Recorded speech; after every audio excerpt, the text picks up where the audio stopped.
Welcome to Shredder Fanfic. Like, subscribe, and hype video. Join members to gain early access to new videos. After the main character dies, he wakes up inside of the Marvel multiverse. He starts off in the zombie multiverse and later he'll escape it and start the breakout all over the multiverse. Will the Avengers be able to stop him? Will anybody be able to stop the Scarlet King instead of the Marvel multiverse? Marvel, Reborn as SCP-001, the Scarlet King. Chapter 1, The Sound of Silence. The impact was fast. I didn't see the truck, just the flash of headlights and the sound of metal twisting. The world blinked out. When I opened my eyes, the first thing I saw wasn't asphalt. It was sand. Red. Endless. A sun the color of dried blood burned above me. The air carried no wind, no sound. Only stillness. I pushed myself up. My hands weren't hands anymore. They were claws long, angular, and covered in crimson plating that caught the sunlight like glass. A pulse ran through me. I looked down at my reflection in the sand. 6 eyes, glowing gold. The body towering and solid, with armor fused to flesh. I was the Scarlet King. When I tried to breathe, it came out as steam. When I tried to speak, the sound that left my throat wasn't a voice. It was a broken screech, high-pitched, metallic, wrong. The noise tore through the empty desert. Even the air seemed to pull back from it. I stopped and forced silence again. Every sound I made hurt the world around me. The stillness afterward made me realize something deeper, something inside was moving. A hunger, not for food or blood, but for destruction. The need to unmake everything around me. It pressed against my mind like a constant pressure, whispering in rhythm with my pulse.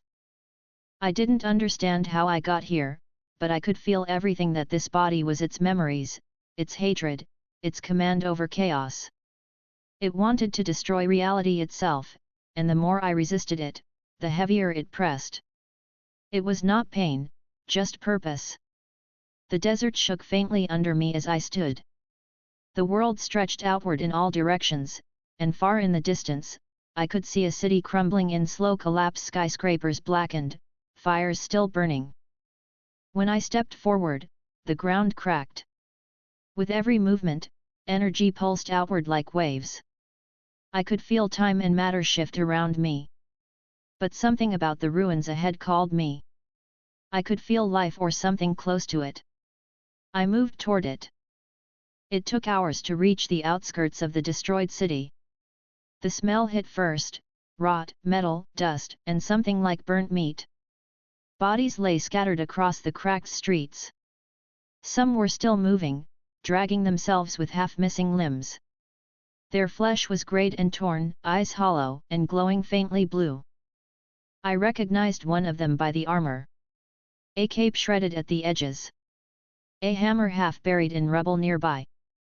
The face rotted, but unmistakable. Thor. Next to him, another figure raised its head. Green skin, black hair, eyes glowing with dull hunger. Loki. Both of them were wrong dead, but not gone. Their movements were jerky, their bodies unstable. Their hunger wasn't for battle, but for flesh. This wasn't the world I knew. I looked up at the skyline, at the ruined Stark Tower in the distance. Then it hit me, this was the Marvel Zombies universe. The infection had taken everything. Every hero, every god, every mortal. Thor groaned, his body stumbling toward me, dragging Mjolnir with him. His voice was a hollow echo of what it once was. Meat, his jaw hung loosely, half of it gone. Loki hissed beside him, his voice wet and slurred. Power, we eat power. Their hunger had replaced everything they were. I could see faint traces of who they used to be buried deep under decay. I took one step closer, and both of them stopped. My presence pushed against them like a physical force. Their eyes flickered with a dim recognition before they attacked. Thor raised the hammer and screamed, his body moving faster than his ruined frame should allow. I didn't move. The hammer hit my chest and cracked apart. The sound echoed across the city. Thor stumbled back, his wrist breaking from the recoil. Loki lunged forward, claws out, his magic sparking weakly from his fingertips. It brushed against my arm and dissolved. I lifted my hand. Energy collected around my fingers raw and red. I didn't even need to think. It erupted outward in a burst that erased them both in one flash. No smoke. No fire. Just silence afterward. The ground trembled beneath me. Their energy faded instantly. Nothing remained of them but ash. The hunger inside me calmed slightly. It was satisfied by destruction, but not for long. I looked toward the horizon, at the collapsed cities and broken planets hanging in the distance. I could feel them. The infection had spread across the universe. The heroes of every world turned into predators of flesh. Every sun was dimmer. Every planet dying. This world was already collapsing, but I wanted to finish it. The urge inside me spoke without words. Destroy everything. Start again. End this decayed version of reality. I began walking again. My steps left cracks in the ground. The sky darkened. I could feel the infection's energy flowing through the planet, linking every creature together like a web. I reached out my hand and felt the connections one by one weak, dying, corrupted. I could end them with a single thought. But I didn't. Not yet. My body ached. The energy flowing through me was immense, but unstable. I could feel exhaustion creeping in, not physical, but structural. This form needed time to settle, to adapt. The Scarlet King's body wasn't meant to move constantly. It needed to root itself into the fabric of the world before reshaping it. I raised my gaze upward. The stars shimmered faintly through the atmosphere, dimmed by dust and smoke. I would leave this planet for now. I needed isolation. A world untouched by this infection where I could rest and regain strength before I began the real destruction. I spread my arms. The air bent around me.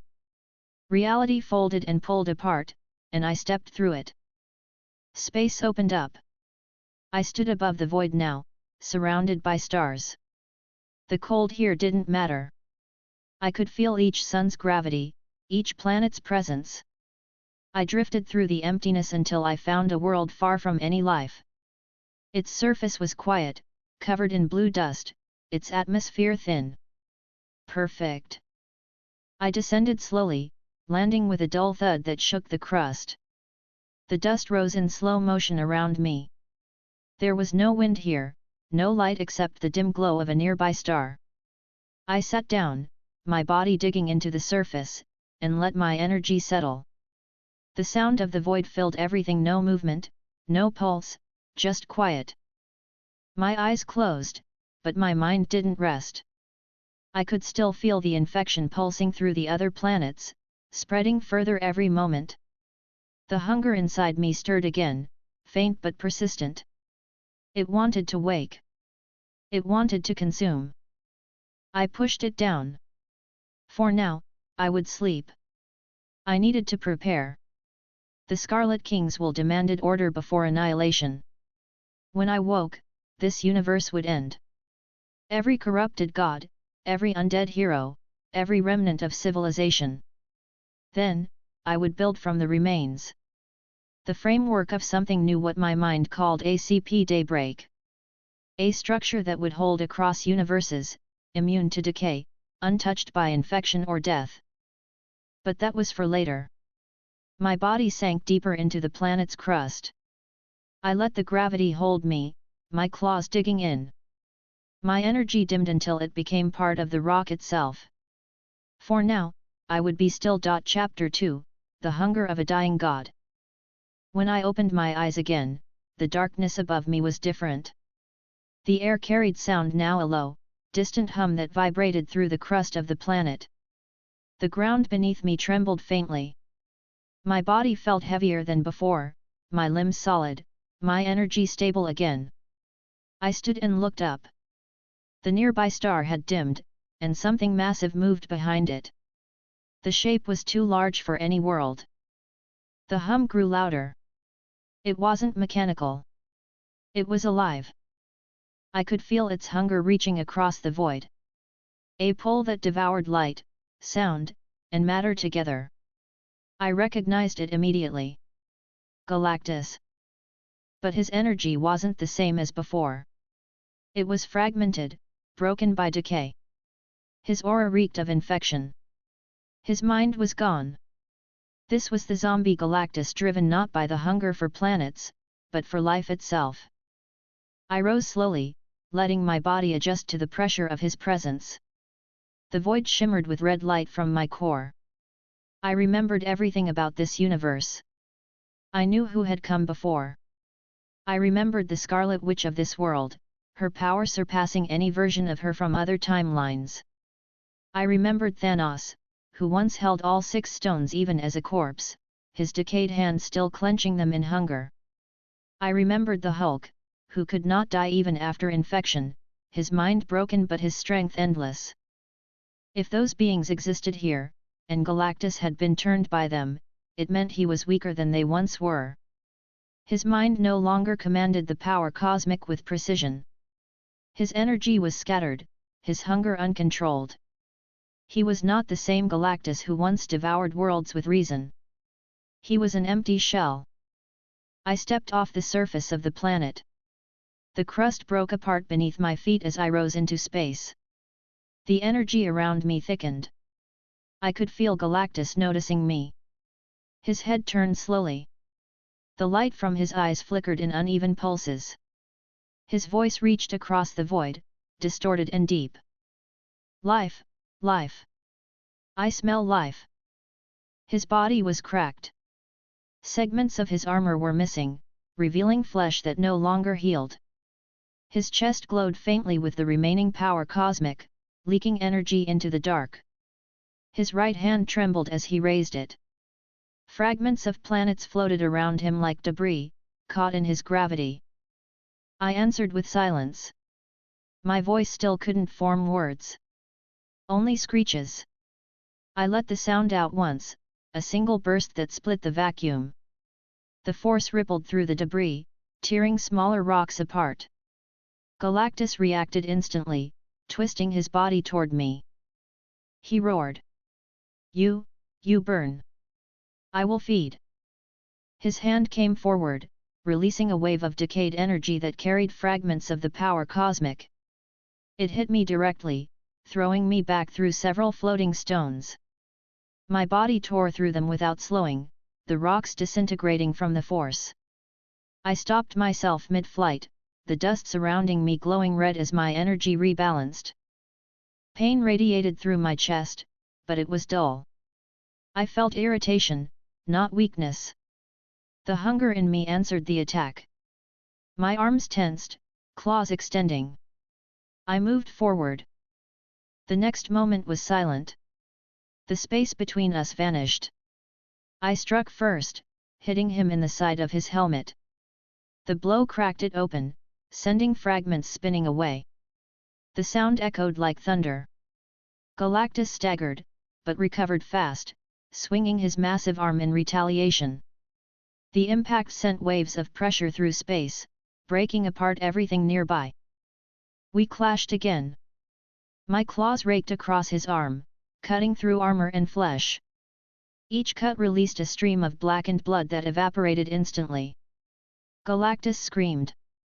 The noise made nearby asteroids crumble. He brought both hands together, creating a burst of cosmic fire that swallowed me whole. For a moment, there was only light. My body burned under the energy, but the damage didn't spread. The red plating absorbed most of it.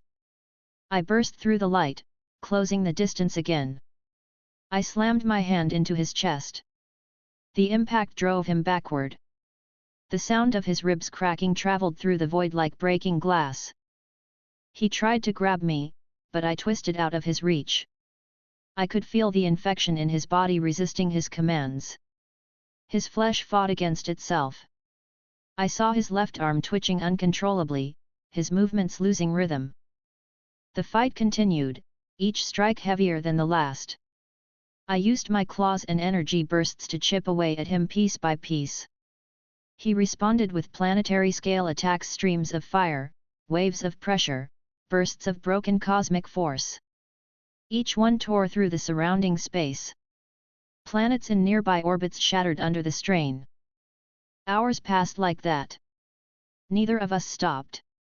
Every attack I landed stripped more of his armor away. Every strike he launched burned more of my outer plating. His size gave him reach, but I was faster. I hit his knees, his throat, the joints in his armor. He swung wildly, destroying more of the void than hitting me. Finally, his right knee buckled. I saw the moment his structure gave out. His massive form tilted, one hand reaching out to steady himself. I used that opening. My claws dug into his chest again. This time, I didn't stop. I pushed through the outer armor, through the layers of cosmic energy that still lingered, and reached the core of his being, the power cosmic itself.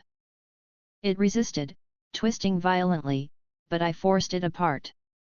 My body absorbed the loose fragments of energy. The infection inside him shrieked, fighting to survive. His voice broke. No.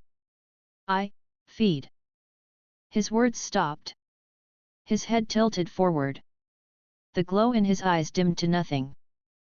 I pulled my hand back and let his body fall. The sound of his collapse carried across the void as if space itself groaned. He struck a cluster of asteroids and broke them into dust. The light inside his chest flickered a few more times before fading completely. I stood above him, breathing slowly. My energy stabilized again, mixing with the fragments of his cosmic power I had absorbed. It wasn't enough to change me, but it strengthened my form. The infection in him dissolved under my presence. The hunger in me quieted for a moment. The void returned to silence. I looked down at his corpse. The largest predator of worlds was gone, killed by his own corrupted hunger. I felt nothing from it, only a faint sense of order returning. I turned away. Through the remnants of broken space, I could still sense other infected beings far away. Their energy signatures pulsed faintly. I recognized them one by one. Scarlet Witch, still radiating unstable chaos magic, trapped in her grief even after death. Thanos, whose corpse still carried the Infinity Stones, drifting aimlessly after consuming his own army. Hulk, infected but unending, his regeneration forcing his body to remain in constant decay. They were distant, scattered across the universe. They would eventually notice the fall of Galactus. That didn't matter now. The infection's power base was weaker without him. The balance of the universe had shifted again. I needed to finish stabilizing my energy. The cosmic power I absorbed was raw and violent, and it needed time to merge completely. My body hummed with excess energy that leaked through the cracks in my plating. I released it slowly, sending small waves of red light through space. The body of Galactus began to collapse on itself. Without his will to hold it, the power cosmic dispersed. His armor broke apart, drifting in fragments. I watched silently as the remains dissolved into the void. The universe here had no more balance. Every god, hero, and titan had become part of the infection. It was only a matter of time before it spread further beyond. I would not allow that. I looked at the empty void around me and made a quiet decision. I would cleanse it completely. But before that, I would rest again. My energy needed to realign after absorbing Galactus's power. I turned away from the debris and moved toward another empty sector of space. I found a dead moon orbiting a faint star and descended slowly. Its surface was barren, covered in grey dust. I landed, my claws digging into the ground. The silence was steady here. I sat again, letting the energy circulate. My body released slow pulses of red light with each breath. The void stretched infinitely around me. I remembered the sequence of events in this universe. I could see them clearly: the infection's origin, the fall of the heroes, the cosmic escalation that followed. I could trace how each being fell to hunger. I knew exactly how it would end. I only needed strength to make that ending come faster. I closed my eyes. The last remnants of Galactus's energy merged fully into my core. The hunger in me stirred again but stayed contained. I waited in silence, letting time move without thought. Chapter 3, The Ruins of Earth. I rose from the dead moon slowly. The crust around me cracked apart from the pressure of my movement. My body was steady again, the power of Galactus completely merged within me. The void stretched ahead, filled with cold light and fragments of destroyed systems. I looked toward one direction: the faint blue shimmer of a ruined planet still circling its dying sun. Earth. I moved without hesitation. Space folded around me as I crossed the distance. The faint hum of cosmic radiation faded behind me, replaced by the dim pull of a broken atmosphere. I entered the planet's orbit and saw what remained of it. The continents were torn apart. The oceans had long evaporated. The surface was blackened and cracked, marked by countless impacts and burn scars. What had once been cities were now heaps of silent rubble. I descended slowly through the remains of the atmosphere. The air was filled with ash. The ground below me was covered in motionless corpses, many of them still wearing the uniforms of soldiers, police, and civilians. Their flesh had rotted into grey fragments. But I could feel energy still active in the distance. Several distinct signatures, strong and unstable, pulsing with the same corrupted rhythm I had felt from the others. I landed in what used to be New York. The streets were buried in concrete dust and twisted metal. The broken tower of the Avengers lay half sunken into the ground, half of the A still hanging from its remains. The silence lasted for a few seconds before it broke. I heard movement: uneven steps, dragging metal, faint growls echoing between collapsed buildings. They appeared from the shadows one by one. Their forms were familiar. Captain America stepped forward first. His uniform was torn, the mask barely hanging onto his face. The shield was scratched, dried blood covering its surface. His flesh was grey, his eyes empty and glowing faintly blue. The infection had taken everything human from him. Yet his posture was still straight, his stance still controlled. Even infected, he carried himself like a soldier. Behind him came Iron Man, his armor blackened and cracked, parts of it melted into his decayed body. The repulsors on his palms flickered weakly. His breathing was shallow and mechanical, the infection keeping him alive by force. Next came Hawkeye, his arrows broken, one arm missing from the shoulder down. Black Widow followed beside him, her face half gone, but her stance sharp and precise. Thor was there too, his hammer shattered from our earlier battle, but his body still moving, his eyes lifeless. The others emerged soon after: Falcon, Scarlet Witch, Spider-Man, and several more whose bodies had been kept functional only by the infection. They surrounded me in silence. Captain America moved first. His voice came out rough and broken. "You, not infected." The words dragged, each one forced through a damaged throat. His head tilted. "Alive, we eat." Iron Man's voice was faint under the distortion of his helmet. "Target, new energy source. Power reading, unmatched." Their instincts had replaced thought. They no longer spoke like men or heroes. They spoke like predators. I didn't move. The hunger in me stirred faintly at their approach.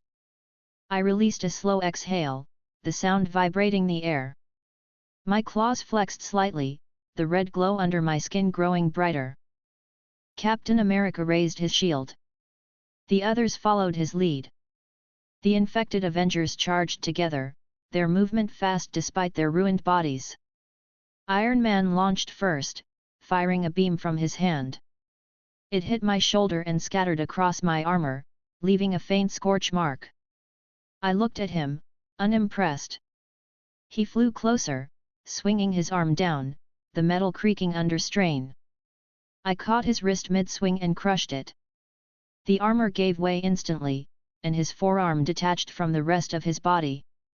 He screamed, a dry, mechanical sound, but continued fighting, firing from his other hand.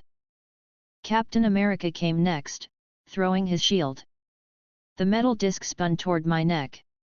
I raised one hand, caught it, and pressed my claws through its center. It shattered with a dull snap. The fragments scattered to the ground. He ran forward, hitting me with his bare hands. Each punch hit hard but did nothing. I looked down at him. He didn't stop. He kept hitting my chest with the same rhythm he must have once used in life. Thor joined the fight, swinging what remained of Mjolnir's handle. The metal cracked against my back and broke. He snarled in frustration, his movements wild and uncoordinated. Hawkeye shot an arrow that lodged into my arm. It broke instantly when I moved. Black Widow tried to flank me from the side, leaping onto my shoulder and slamming her fist toward my face. Her bones shattered on impact. The street was filled with the sound of movement, weapons, and breaking structures. Spider-Man landed near my leg, his voice muffled through his torn mask. "You're not supposed to be here, man, you're food." He lunged forward, his web shooting out, wrapping around my arm. I pulled once, and he flew toward me uncontrollably.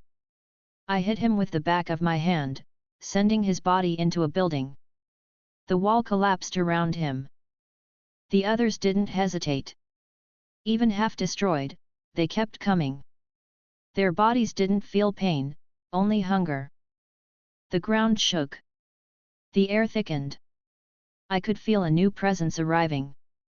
The energy was massive, unstable, heavy, and full of decayed light. The sky tore open above the city, and something golden dropped through the clouds. Zombie sentry. He landed with enough force to crush what remained of the street. The explosion of dust and debris spread in all directions. When it cleared, his body was visible, covered in torn pieces of his old uniform, glowing faintly under the decay. His eyes burned bright yellow, his face half destroyed. His voice was deep and distorted, more a growl than words.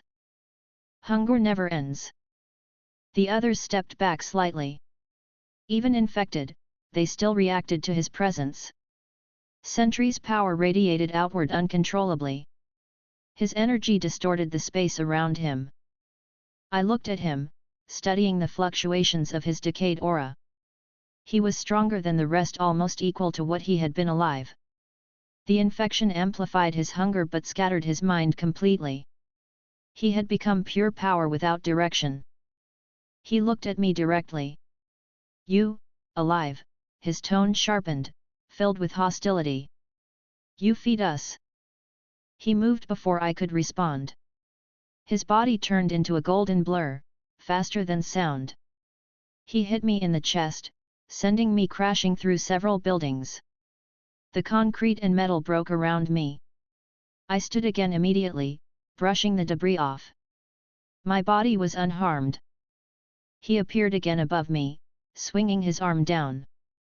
I blocked with both hands.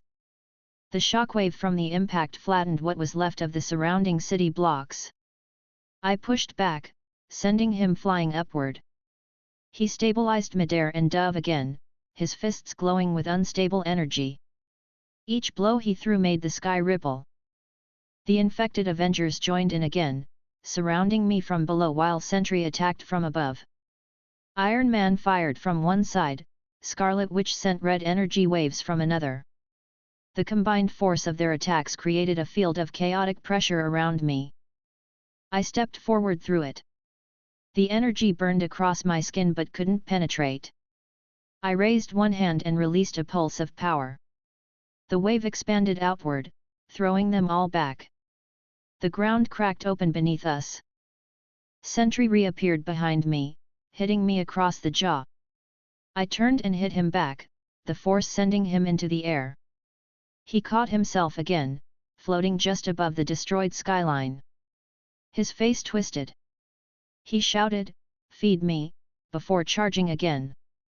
He hit me repeatedly, each strike faster than the last. I countered every few seconds, each time breaking his rhythm slightly. My claws tore through his shoulder once, leaving a deep mark that burned with red energy. He didn't stop. He grabbed my arm and pulled me through the air, slamming me into the ground hard enough to sink me into it. The debris exploded outward. The infected Avengers moved in again, climbing over the broken buildings to reach me.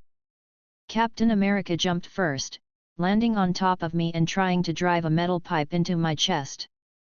It bent on contact. I grabbed his arm and threw him aside.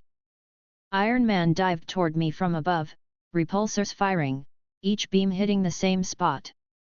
I walked forward through it, reached up, and pulled him down by the arm.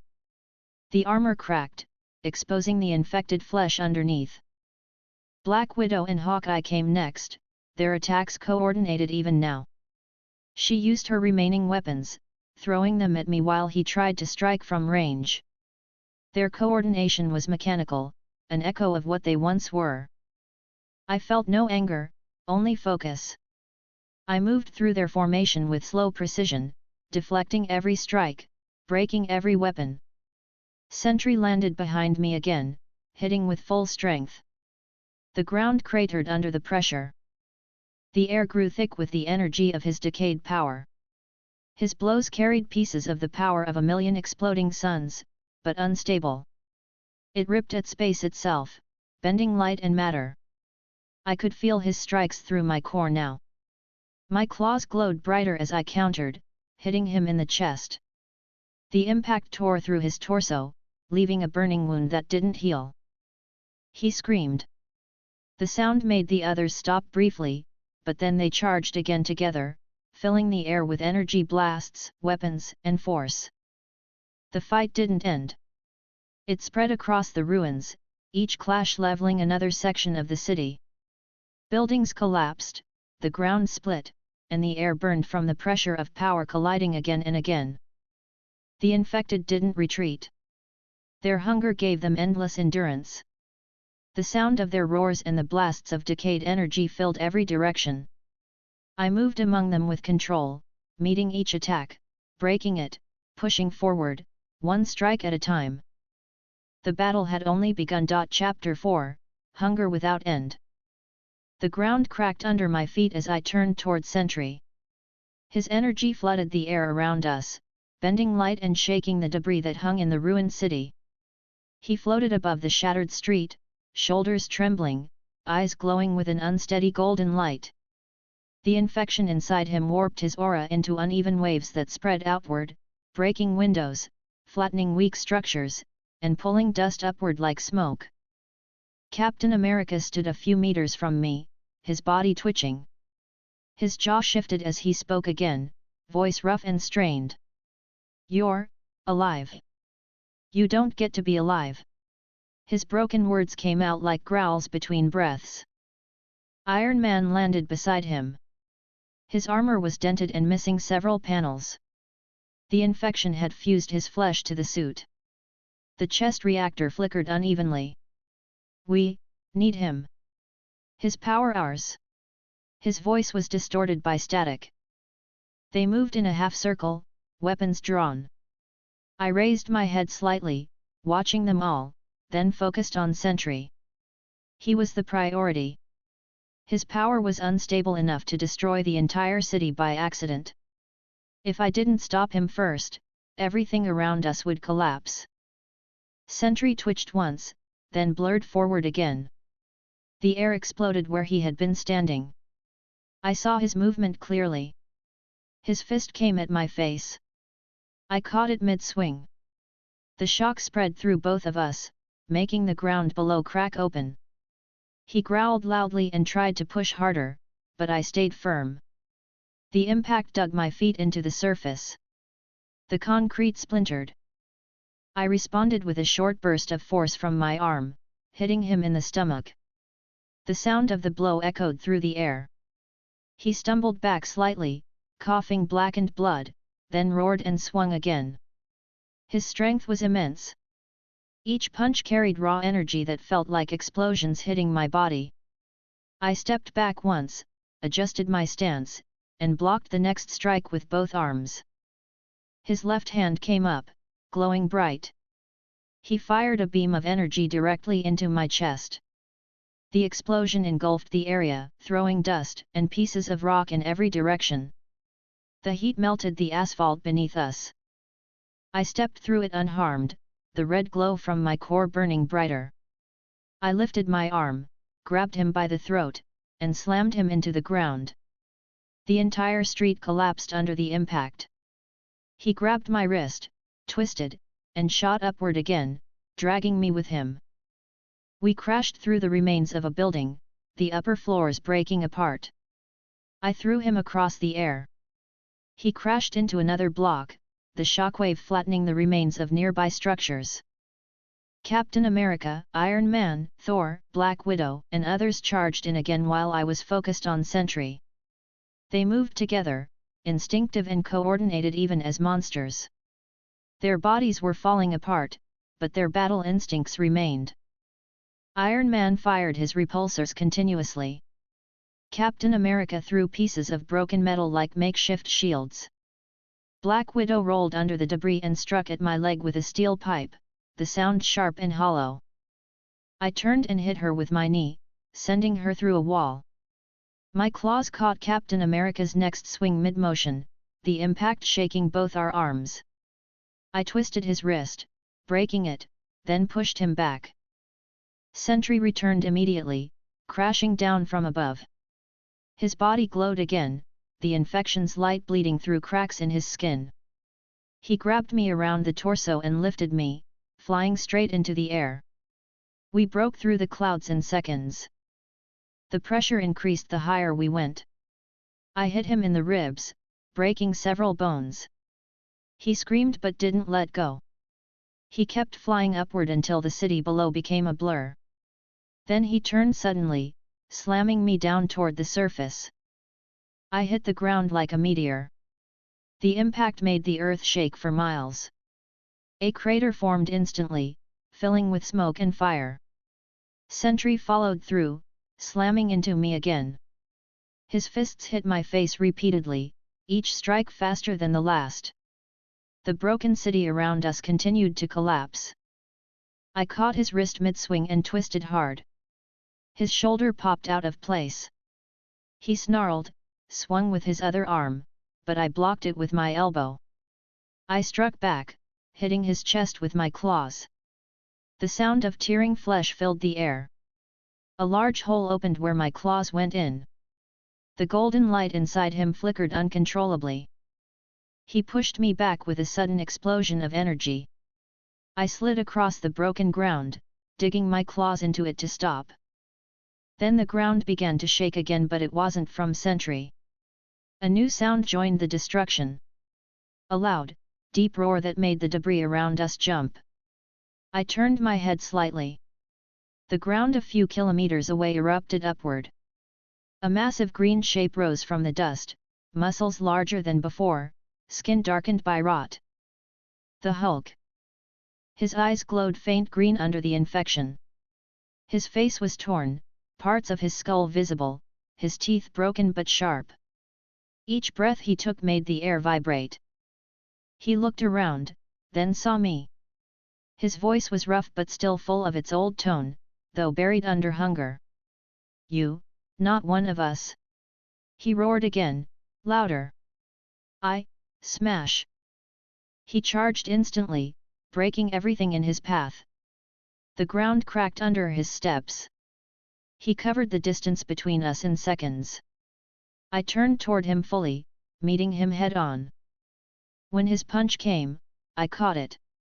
The impact sent waves through the crater. The earth shook again. His arm trembled against mine. His strength was greater than any of the others so far. I pushed back, forcing his hand upward, then hit him in the chest with my knee. He grunted, coughed black blood, but his other hand came immediately. He slammed it against my face. I took 2 steps back, steadying myself. He came again, swinging both fists this time. Each strike broke the air, creating bursts of wind and pressure. I blocked the first 2, dodged the third, and hit him across the jaw. The sound of bone cracking echoed. His head snapped to the side, but he turned back instantly, eyes burning brighter. Sentry joined in again, flying low. He hit me from behind, sending both me and Hulk sprawling in opposite directions. The 2 infected powerhouses looked at each other for a brief second, growling like animals. Then they turned their attention back to me together. I stood straight, the red glow from my body intensifying again. My hands flexed, claws extending to full length. The next clash came immediately. Hulk charged from the left, Sentry from the right. I moved forward to meet them both. My claws met Sentry's glowing fists midair. The force split the space around us. Hulk hit me in the ribs at the same time, sending a vibration through my body. I responded by grabbing Sentry's arm and throwing him toward Hulk. The 2 collided, crashing into the ground hard enough to shake nearby ruins. The air filled with dust and broken stone. They stood again almost instantly. Neither of them could feel pain anymore. Their hunger made them ignore everything except movement and energy. From behind them, more infected heroes arrived: Tony, Rogers, Black Panther, Falcon, Wanda, and others. Their combined presence filled the area with corrupted energy. Tony's repulsors lit up again as he aimed at me. "He's not dying," he said in a flat, mechanical tone. "We eat him alive." His voice glitched, then repeated the word alive twice. Black Panther moved with fast precision, his claws glowing faintly with the remains of vibranium energy. "Power," he muttered under his breath, "feed the hunger." His body flickered with small bursts of movement, his speed nearly the same as it was when alive. Hulk and Sentry moved forward again, both growling. I could feel the pressure of their combined power increasing the longer they stayed near each other. The infection inside them reacted violently. Their bodies pulsed with unstable energy that spread across the field. I decided to strike first. I launched forward, hitting Hulk in the stomach. The blow sent him sliding backward through broken ground. Before he could recover, I turned toward Sentry and grabbed his face with one hand, slamming him into the dirt. He roared, his golden energy bursting outward, trying to break my grip. I pressed harder, the ground under him cracking from the pressure. Hulk recovered faster than expected. He jumped, landing on my back. His fists came down hard. The sound was deafening. I threw Sentry aside and grabbed Hulk's arm, pulling him over my shoulder, slamming him in front of me. I hit him across the chest. His ribs snapped audibly. He screamed, his voice loud and raw. Sentry came again, hitting me from the side. His fists were a blur of motion. Each one carried raw destructive force. I blocked as many as I could, but his speed gave him several hits that landed. My armor cracked slightly near the shoulder. I turned my head toward him and hit him with both hands, pushing him back through a broken building. The building collapsed instantly. Sentry burst through it again, his eyes brighter, his movements faster. Hulk charged once more, hitting me with both fists together. The shockwave spread outward, breaking the street entirely. I grabbed both his wrists, twisted them outward, and forced him to his knees. He roared, his voice echoing across the ruins. Black Panther jumped in next, clawing at my side, his strikes fast but ineffective. His claws left faint scratches before breaking. He hissed, stepped back, and leapt away to prepare another attack. Tony's blasts came from the right side again. They hit in rapid sequence, surrounding me in smoke. The heat built up quickly, but it didn't matter. I stepped forward, unaffected. My body burned brighter under the light of their attacks. Sentry reappeared above me, charging another massive blast in his palms. The air around him warped from the energy. He shouted, voice breaking apart. "Feed me," and released it. The beam hit directly, pushing against me with constant force. I planted my feet and stood firm. My claws cut through the beam's energy, splitting it apart. The light broke and scattered. I looked up at him and leapt, meeting him midair. We collided again. The explosion filled the sky. Dust and fire spread outward, consuming what was left of the nearby ruins. Hulk jumped up to join, his massive hand grabbing Sentry's leg by mistake. The two infected titans turned on each other briefly, roaring and striking without restraint. The shockwaves from their fight destroyed what little was left of the city's center. I landed back on the ground, the crater around me deepening. The ground shook again from the weight of their battle. I looked up, waiting for them to turn back to me. The fight was far from finished. Chapter 5, The Endless Collision. The ground beneath me shook again. Every time Hulk's fists hit the surface, the shock rolled outward, tearing through the foundation of the ruins. Dust rose and stayed suspended in the air, refusing to fall back down. Sentry hovered above, his body glowing faintly gold, his eyes hollow, his breathing sharp and unsteady. They were both focused on me, Hulk roaring with instinctive rage, Sentry trembling with hunger and raw power he couldn't control. They came at the same time. Hulk charged low, each step cracking the ground apart, while Sentry dove from above, his hands stretched forward and glowing with broken cosmic energy. Their roars overlapped, echoing across the empty city. I could feel the weight of their combined force. I didn't move immediately. I waited until they closed the distance. At the last moment, I stepped forward and angled my body slightly, making them meet directly in front of me. Sentry's descent met Hulk's charge. The collision created a shockwave that tore through the ground, sending waves of shattered stone in every direction. Both of them stumbled back, disoriented but unhurt. Hulk was the first to recover. He snarled, his chest rising and falling rapidly. "You hit Hulk," he shouted, his voice angry and hoarse. He turned toward Sentry and swung. The blow connected with Sentry's side, throwing him across the field. The golden light flickered around Sentry's body as he steadied himself midair, glaring down at Hulk.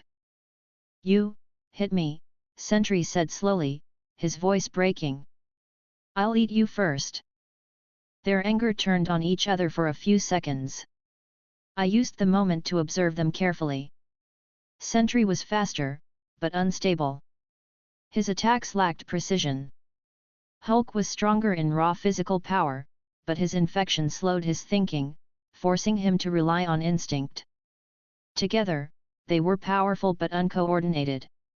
I could use that. Sentry came back first, moving too quickly, creating golden streaks through the dust-filled air. He swung down toward Hulk, but I stepped between them. His fists hit my arm and shoulder, sparks and energy bursting out with every strike.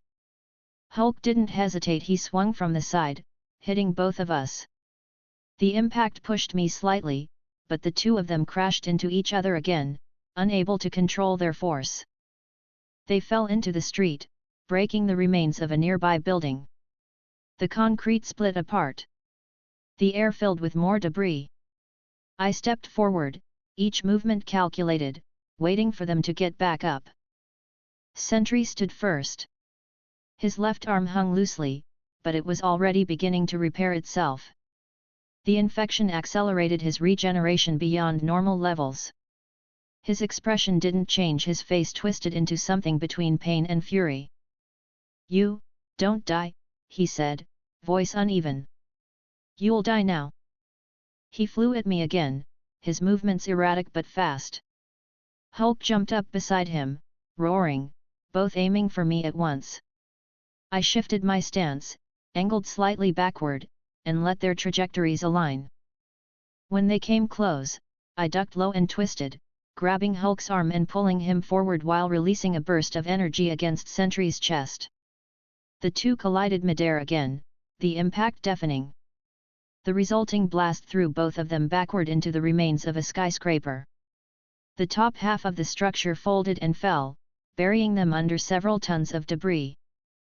I exhaled slowly, the red glow under my skin dimming slightly as I steadied my breath. The dust cloud rose high. For a few seconds, there was no movement.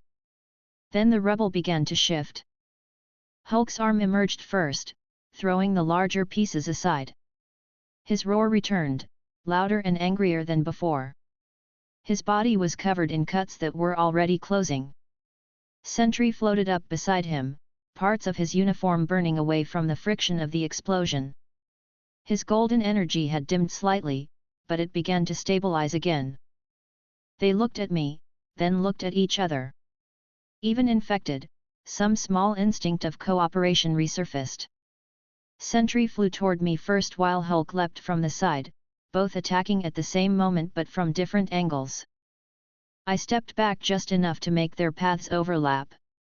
Their blows struck each other instead of me. The sound of impact was sharp and heavy, like thunder cracking through the air. Sentry stumbled mid-flight, and Hulk turned with another roar, slamming his fist upward. The blow hit Sentry under the chin, sending him higher into the sky. Sentry retaliated immediately, shooting downward and striking Hulk's shoulder. The ground beneath them shattered again. I moved closer, staying just out of their direct line of attack. Every hit they traded weakened their coordination and drained their energy. Iron Man appeared again in the distance, his repulsors flickering. He fired a few blasts toward me, but they scattered off my armor. Captain America limped into view, half his shield gone, his movements jerky but determined. Black Panther approached from the opposite side, claws out, growling quietly under his breath. They surrounded the area, but none dared come too close to the center of the fight between Sentry and Hulk. Sentry turned from Hulk and flew straight at me again, rage distorting his movements. He hit me square in the chest. I slid back a few meters, then caught his wrist mid-strike. His other hand came forward, but I twisted, redirecting his momentum toward Hulk, who had been charging again. Hulk's punch met Sentry's side with full force. The noise of breaking bones echoed across the ruins. Sentry coughed blood, golden light flickering across his chest. His voice came out in a ragged shout. "You stupid thing!" Hulk responded with another growl and hit him again, this time sending him straight through the remains of a collapsed subway entrance. The explosion of debris followed immediately. For a moment, Hulk stood alone, chest heaving, his entire body trembling with rage. His eyes turned to me again. He raised his fists. "Now you," he shouted. His tone was full of raw fury, a reflection of what remained of Bruce Banner deep inside, lost under the infection. He charged again, faster this time. I caught his arm mid-swing and blocked the other with my forearm. The impact made the ground crack open beneath us. He tried to push, but I held firm. I used his weight against him, shifted my stance, and pulled him over my shoulder, throwing him into the air just as Sentry returned from behind me. Sentry flew straight into Hulk mid-fall. The two collided once again, their combined force causing a massive explosion that flattened several nearby blocks. The shockwave hit everything around us. Iron Man and Captain America were thrown back. The rubble from the destroyed buildings scattered across the streets. I walked forward through the smoke. My body hummed faintly with the energy of the impact, but I was unharmed. Sentry and Hulk emerged from the crater they'd made, both injured, both still healing. They looked more unstable now, the infection fighting their regeneration constantly. Their energy fields flickered, overlapping in bursts that distorted the air. They lunged together again, this time trying to catch me between them. I dropped low as they clashed above me, their fists meeting where my head had been. The explosion of force sent both flying in opposite directions. I stood up straight and raised my arms, releasing a small controlled pulse of red energy that hit both of them midair, amplifying the distance between them.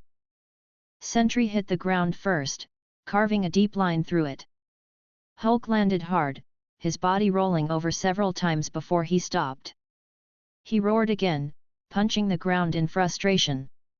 The crater deepened with every hit.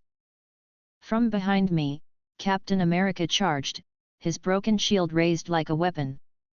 His movements were slower now, his body deteriorating. He swung the shield's edge at my head. I turned slightly, grabbed it mid-swing, and pushed him backward. He stumbled, but his expression never changed. His hunger had replaced all emotion. Iron Man flew above, aiming his repulsors again. The blasts hit the ground near me, creating small bursts of fire that quickly died. Black Panther jumped in from the side, moving fast, his claws slashing across my arm. The strikes left shallow marks but nothing more. I grabbed him by the throat and threw him toward Iron Man, sending both crashing into a building's remains. Sentry and Hulk recovered and charged again. Their timing had improved slightly, their movements synchronizing from repetition. Sentry flew low this time while Hulk attacked from above. I raised both arms, catching their fists simultaneously. The shock spread through my body but didn't break my stance. They both pushed, trying to overpower me, roaring with effort. I tightened my grip and turned their energy against them, pushing their hands toward each other. The pressure built up between them until their attacks collided head-on. The explosion of force threw both away again. I remained in the center, unmoved, the red glow from my body spreading outward like faint light. The ground around me was cracked and smoking. Sentry's breathing grew heavier. He looked at me, his voice breaking apart between words. "You can't stop us." Hulk pounded the ground again, shouting, "Hulk stronger!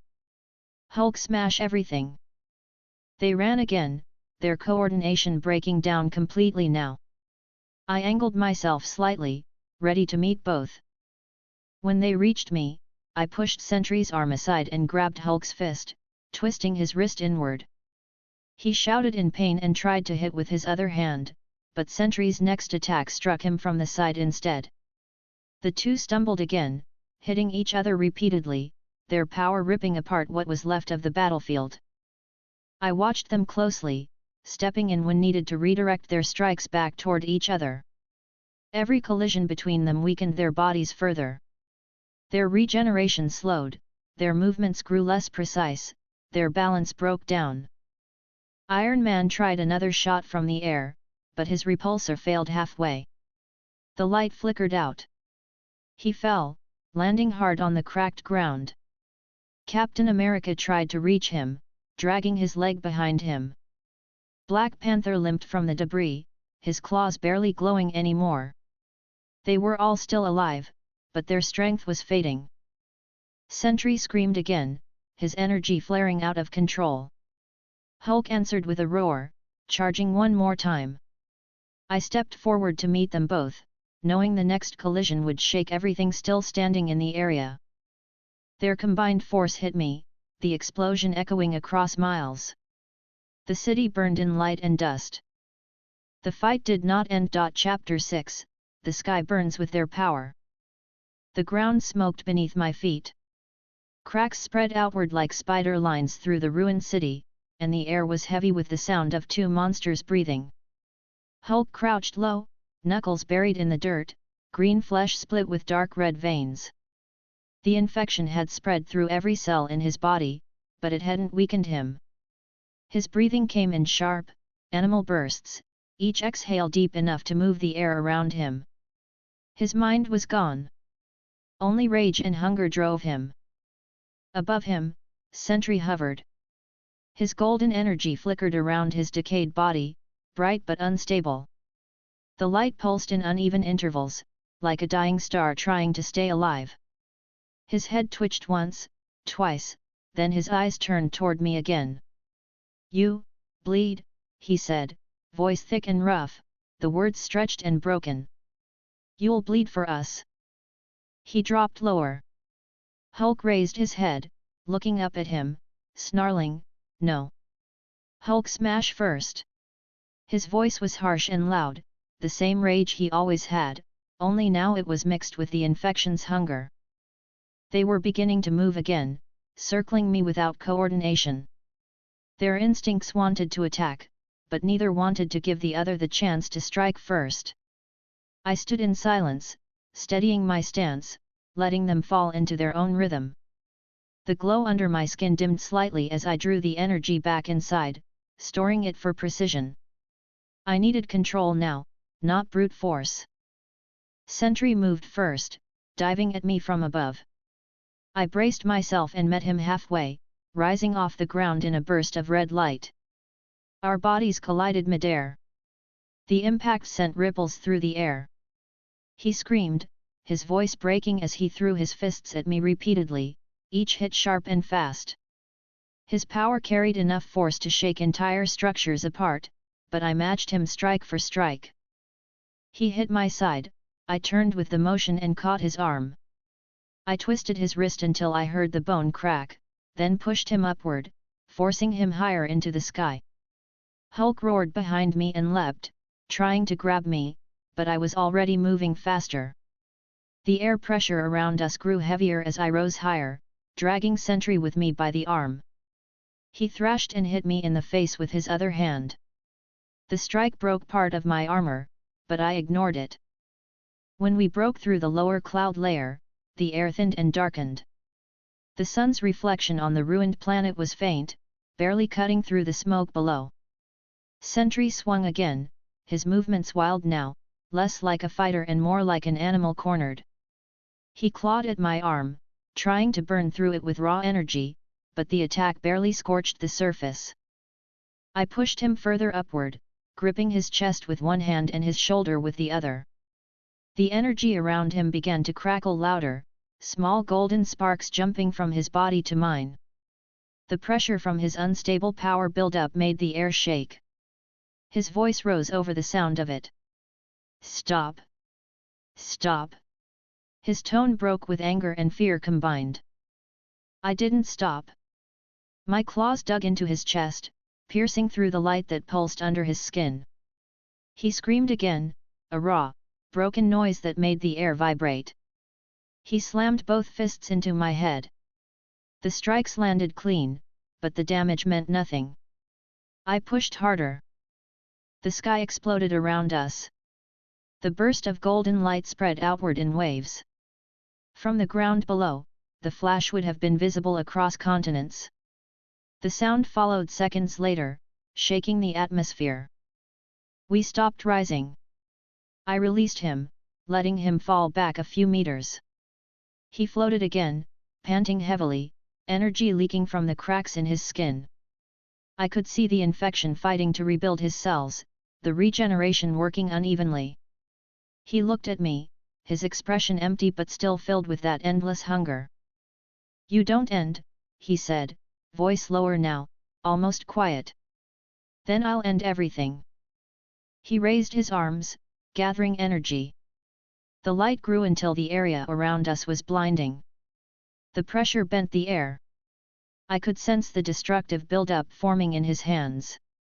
If he released it down toward the surface, the planet would take the full impact. I couldn't allow that. I moved first. My hand reached through the glow, closing around his throat. The burst of energy scattered before it could form. His reaction was instant. His fists hit my chest, shoulders, and face repeatedly. I didn't loosen my grip. I pulled him forward and head-butted him once. The sound cracked through the sky. His head snapped backward, golden blood spraying into the air before evaporating. He screamed again, louder this time. His voice carried far below us. The clouds parted beneath our feet as I forced him down. The pressure of re-entry built quickly. The flames around us turned from red to orange as we descended. He tried to fly back up, but my grip kept him pinned. I felt his body trying to resist, his muscles straining, his aura flickering out of control. We hit the ground hard. The explosion flattened everything for miles. The shockwave threw debris and fire into the air. When the dust settled, I stood in the center of a crater. Sentry lay on the ground in front of me, body half broken, golden light still flickering weakly. Hulk arrived seconds later, leaping down from the nearby ruins. He landed beside Sentry, looking at his fallen ally with frustration. "You weak," he shouted, pounding his chest. "Hulk strongest." Sentry tried to stand, but his body failed him. The infection worked fast to rebuild, but I had crushed the energy center inside him. He looked at Hulk, his eyes burning again. "You, shut up," he growled. "You're nothing." They turned on each other again. Hulk swung first, hitting Sentry across the jaw. The impact sent him spinning. Sentry flew back at him immediately, striking his stomach with both fists. Their blows created small shockwaves that traveled through the ground. I didn't move, watching their fight unfold. Each attack they landed weakened both of them further. Their coordination broke completely. The infection inside their bodies was now consuming too much energy to heal properly. Their strikes were slower. Their balance faltered. Hulk grabbed Sentry by the waist and slammed him into the ground repeatedly, roaring with each hit. "Hulk strongest! Hulk eat!" His words came out like thunder. Sentry fired a blast from his hands point blank, burning a hole through Hulk's shoulder. Hulk screamed, the wound closing as quickly as it formed, but it slowed him enough for Sentry to break free. He rose into the air again, holding one hand over his damaged chest. His breathing was uneven. "You, all meat," he hissed. "All of you." Iron Man's voice came from the side of the crater. His armor was half gone now, revealing rotted flesh underneath. "You too, finish him already." His tone was flat, exhausted. Captain America stood beside him, dragging one leg. "He's strong," he muttered. "But not forever." Hulk roared, ignoring them, and charged again. Sentry met him head-on. The two collided again, the shock tearing through the field. I stepped between them just as Hulk's fist came forward and redirected it upward. The strike connected with Sentry's face again. The golden light dimmed further. Sentry screamed, rage overwhelming him, and blasted Hulk back with everything he had left. The attack burned through Hulk's chest and sent him flying through a line of ruined buildings. The structures collapsed in on themselves. Sentry dropped to his knees, his body shaking violently. His eyes flickered. "Why, won't you die?" he said to me, voice weak but still filled with venom. I took one step forward. The ground broke beneath my foot. "Because you're weak," I said in a low voice that came out rough, the sound distorted but clear enough to carry. He snarled and tried to stand again, energy building in his hands. Before he could strike, I grabbed him by the chest, lifted him high, and flew upward again. The ground fell away fast. This time I took him higher past the clouds, into the upper layers of the atmosphere. The light from his body grew dim as the air thinned. He fought the whole way, hitting me repeatedly, but every movement was slower now. I could feel his heart rate through my grip. The infection was failing to maintain his body at this altitude. His energy output was dropping rapidly. When we reached the edge of the stratosphere, I stopped. The stars above were clear, the curve of the planet visible below. The silence here was complete except for the faint crackle of Sentry's energy. He looked at me, his face expressionless. "You think this stops me?" I didn't answer. I pulled my arm back and hit him square in the chest. The sound of the impact echoed through the thin air. His body bent around the strike, the golden light bursting outward before going dark for a few seconds. He tried to counter, his hand brushing against my shoulder weakly. I caught it and twisted until it broke. He screamed again, though the sound was faint up here. I pushed him further upward, throwing him into open space. His body spun, the glow from his energy forming a faint trail behind him. For a few seconds, he floated motionless. Then his light flickered back on. He turned and flew straight at me again, screaming. His voice carried even through the thin air. The collision was loud enough to shake the upper atmosphere. I grabbed his arm mid-flight and twisted him around, pushing him back toward the planet. We descended together, spinning, surrounded by fire. We hit the ground again, the impact stronger than before. The crater widened, swallowing nearby buildings. The sound rolled through the empty streets like thunder. Sentry lay still this time. The light under his skin flickered once, twice, then dimmed. His breathing was slow and uneven. His power was nearly gone. Hulk pulled himself out of the rubble nearby, chest still healing, eyes burning with fury. "Hulk, not done," he shouted. He ran toward me again, his speed slower now but still powerful. I turned to meet him, bracing for his attack. He slammed into me, pushing me backward through the crater wall. I grabbed his arms and pushed back. The ground broke under us again. Hulk shouted, spittle flying from his mouth. "You not stronger than Hulk." He hit me across the face. I barely moved. I responded with a strike to his ribs. The sound of bone cracking was sharp and clear. He tried to swing again, but his balance faltered. I pushed him back with both hands, sending him sprawling into the dirt beside Sentry. They both lay there, growling, trying to stand. I stood over them, silent. Their movements slowed. Their strength was failing, but their hunger kept them moving. The sky above was filled with dust and light from the fires that still burned across the horizon. The city was gone. The air carried the smell of metal and decay. I looked down at Sentry.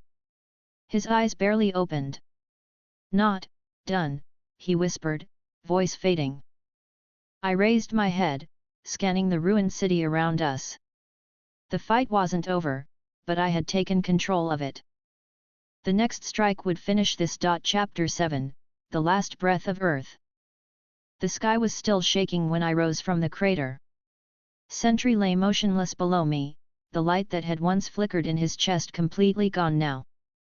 The golden glow around him dimmed until only faint sparks remained, his body burned through, the infection unable to repair what was left. The air carried a heavy static from the energy that had been released. He was no longer a threat. Hulk stood a few meters away, breathing hard, his chest rising and falling with effort. His body was covered in deep wounds that refused to close fast enough. His regeneration was slowing, the infection struggling to maintain itself after so much damage. He stared at Sentry's broken form, confused and angry, then turned to face me again. "Monster," he said, his voice low but clear, his tone filled with the same fury that had defined him even before infection. "You think stronger than Hulk?"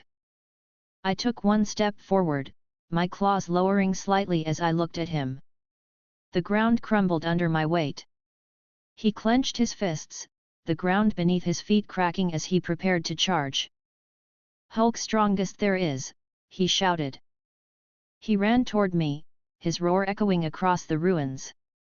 I braced myself and waited until the last possible second, then met him head-on. The impact sent both of us sliding backward, the ground breaking apart beneath us. I struck first this time, hitting him across the face. The sound of the impact was sharp and heavy. His head snapped sideways, his jaw breaking on contact. He stumbled, then swung back, hitting me in the shoulder. The blow pushed me slightly but didn't break my stance. He hit me again and again, his rage unending, but his strikes grew weaker with every movement. The infection was taking more from him than it was giving. His breathing grew louder, his chest shaking with each exhale. I grabbed his arm mid-swing and twisted until I felt the bone crack.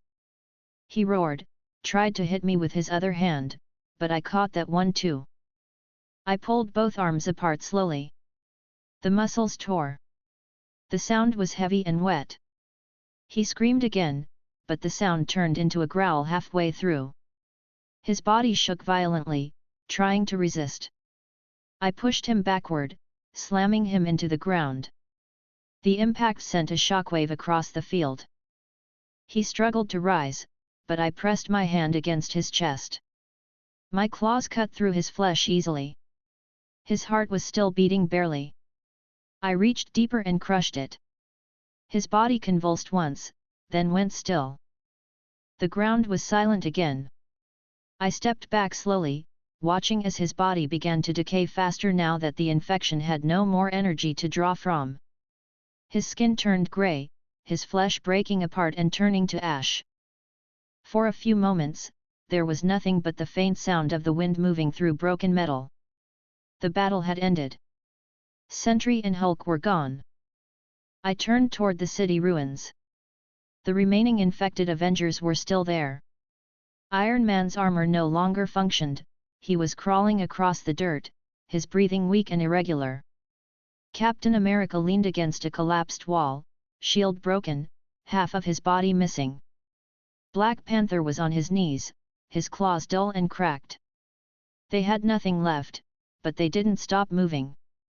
Iron Man lifted his head slightly when he saw me. "We can't stop," he said, his voice broken, his tone flat but still defiant. "You'll die, with us."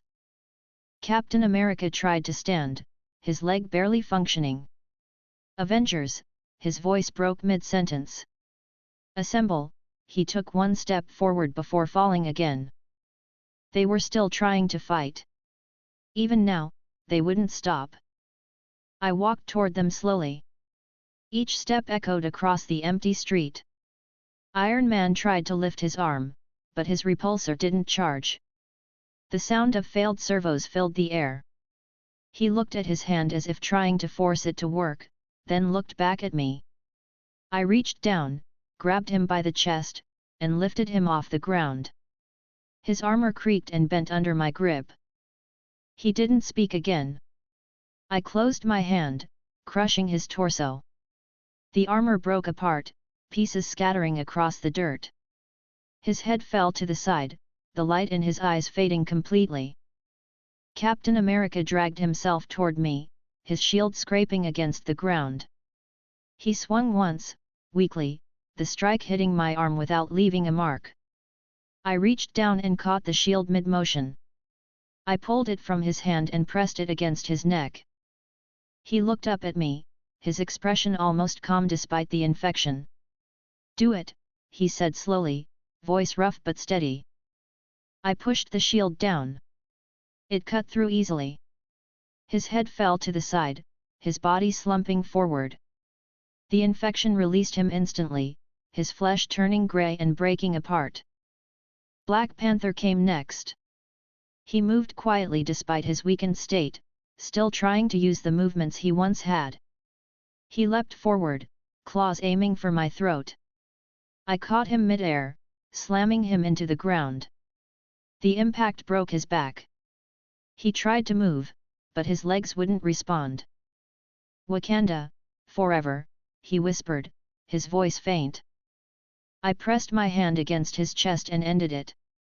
His body stopped moving. The air was quiet again. The infection across this part of the city had been erased. The remaining heroes had fallen. Only the sound of distant fire and shifting rubble filled the silence. I stood there for a while, scanning the horizon.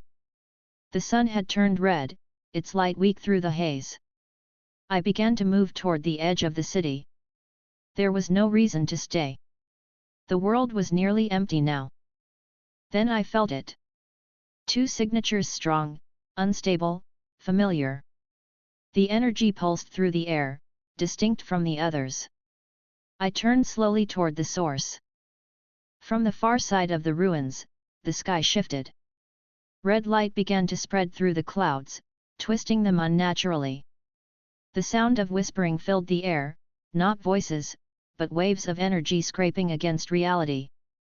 The temperature dropped instantly. A figure floated into view.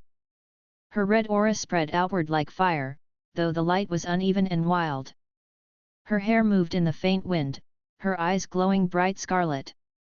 It was Wanda Maximoff, the Scarlet Witch. Her body was decayed, parts of her face missing, her hands skeletal, but her power was still immense. Beside her, another figure emerged through a tear in space. His movements were unsteady, his cloak torn, his face pale and half-rotted. His eyes burned with blue energy that flickered irregularly. The decayed voice that followed was familiar. "Reality still holds together," Zombie Doctor Strange said quietly, his tone calm but hollow. "We fix that." They stopped about 20 meters away from me, both floating slightly above the ground. The red aura from Wanda mixed with Strange's blue light, the colors twisting together and spreading across the field. Wanda tilted her head, her voice rough. "You're not one of them." She spoke slowly, each word deliberate. "But you're alive." Strange raised a hand, forming a small circle of symbols that glowed faintly. "Alive is enough," he said. "She's hungry." "I'm always hungry," Wanda said, turning her head slightly, her eyes fixed on me. "You'll do." The air around us distorted. I could feel the pressure from their combined energy. Strange opened another portal behind him, smaller this time, the air bending around it. Wanda's aura intensified, forming red streaks across the ground. The buildings nearby began to rise into the air from the sheer force of her telekinesis. I raised my arms slowly, my claws glowing faint red. They attacked at the same time. Wanda's blast came first, raw chaos energy spreading outward in a wave. It tore through the ground, disintegrating everything in its path. I stepped forward and met it head-on. The energy burned across my body but didn't penetrate. I pushed through it, the red light shattering against my armor. Strange appeared behind me through one of his portals, swinging his arm down. A stream of blue energy shaped like blades struck my back, cutting deep grooves across my plating. I turned quickly and struck him across the chest. The hit sent him flying backward into a building, the structure collapsing around him. Wanda raised both hands and screamed. The air turned red instantly. Hundreds of objects, cars, concrete, and pieces of steel rose from the ground and launched toward me. I swung my arm, sending a burst of red energy outward. The objects broke apart midair, scattering into dust. Strange emerged again from another portal, his hand glowing with the corrupted eye of Agamotto.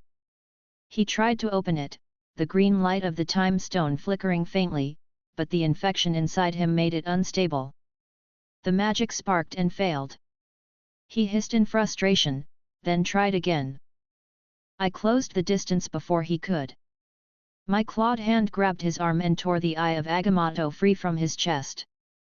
The artifact cracked in my grip, the energy inside burning out instantly. Strange's head tilted downward, his breathing uneven. Wanda's scream pulled my attention back. She released another massive wave of chaos magic, larger than before. The red energy rolled across the field, flattening everything. I raised my arms and absorbed the impact directly. The force pushed me back slightly, but I stayed grounded. When the wave ended, she was closer. Her eyes were wild, her body trembling under the strain of her own power. She hit me across the chest with both hands, her magic flaring. The blast was enough to melt through the remaining buildings. I caught her wrists mid-motion. She tried to pull away, but my grip didn't move. Her power flared again, raw energy pouring from her hands, but it did nothing. I tightened my hold slowly. Her bones cracked. She screamed. I lifted her into the air, then brought her down hard against the ground. The impact shook the street. Strange reappeared again, this time with dozens of copies of himself formed from corrupted mirror magic. They surrounded me in a circle, all speaking in unison. End of all things, they said together. They attacked at once. I moved faster. My claws tore through the illusions easily. Each vanished on contact, leaving only the real Strange standing in the center. He raised both hands, creating a sphere of dark blue energy. It expanded quickly, pulling in light and sound. I struck first, hitting him square in the chest. The spell collapsed instantly. The force of the hit broke his spine. He fell backward, gasping, blue energy leaking from his mouth. Wanda screamed again, her voice breaking completely. She tried one last burst of power, but it failed. I stepped forward and pressed my hand against her chest, crushing her heart. The red glow in her eyes faded immediately. The battlefield fell silent. Strange's body crumpled beside hers, the glow from his hands fading into the dirt. The wind carried the sound of collapsing structures across the distance. The infection's energy on Earth was finally quiet. Chapter 8, The Titan of Rot. The battlefield was quiet again. Dust drifted through the air in slow motion, illuminated by the dying sun that hung low over the horizon. Scarlet Witch and Doctor Strange lay broken near the ruins of the last standing buildings. The glow that had poured from their bodies had dimmed to nothing. Their infection had stopped moving. The ground beneath them was cracked from the force of the fight, the lines spreading outward like scars across the ruined city. I stood in the center, watching the faint red smoke fade into the wind. My body was still, but my mind was focused. I could feel it. The infection wasn't just spreading on the surface anymore. It had sunk deep into the planet's crust, into the mantle. It was feeding on the last remnants of life energy this world had left. The air carried the scent of decay and burning metal. I lowered my claws into the ground. The earth shook slightly from the pressure. Red light spread beneath the surface, filling the cracks with heat. The sound of rumbling followed, faint at first, then louder. The infection's core pulsed somewhere deep below, a faint vibration that spread upward like a slow heartbeat. The light from beneath the surface began to glow brighter.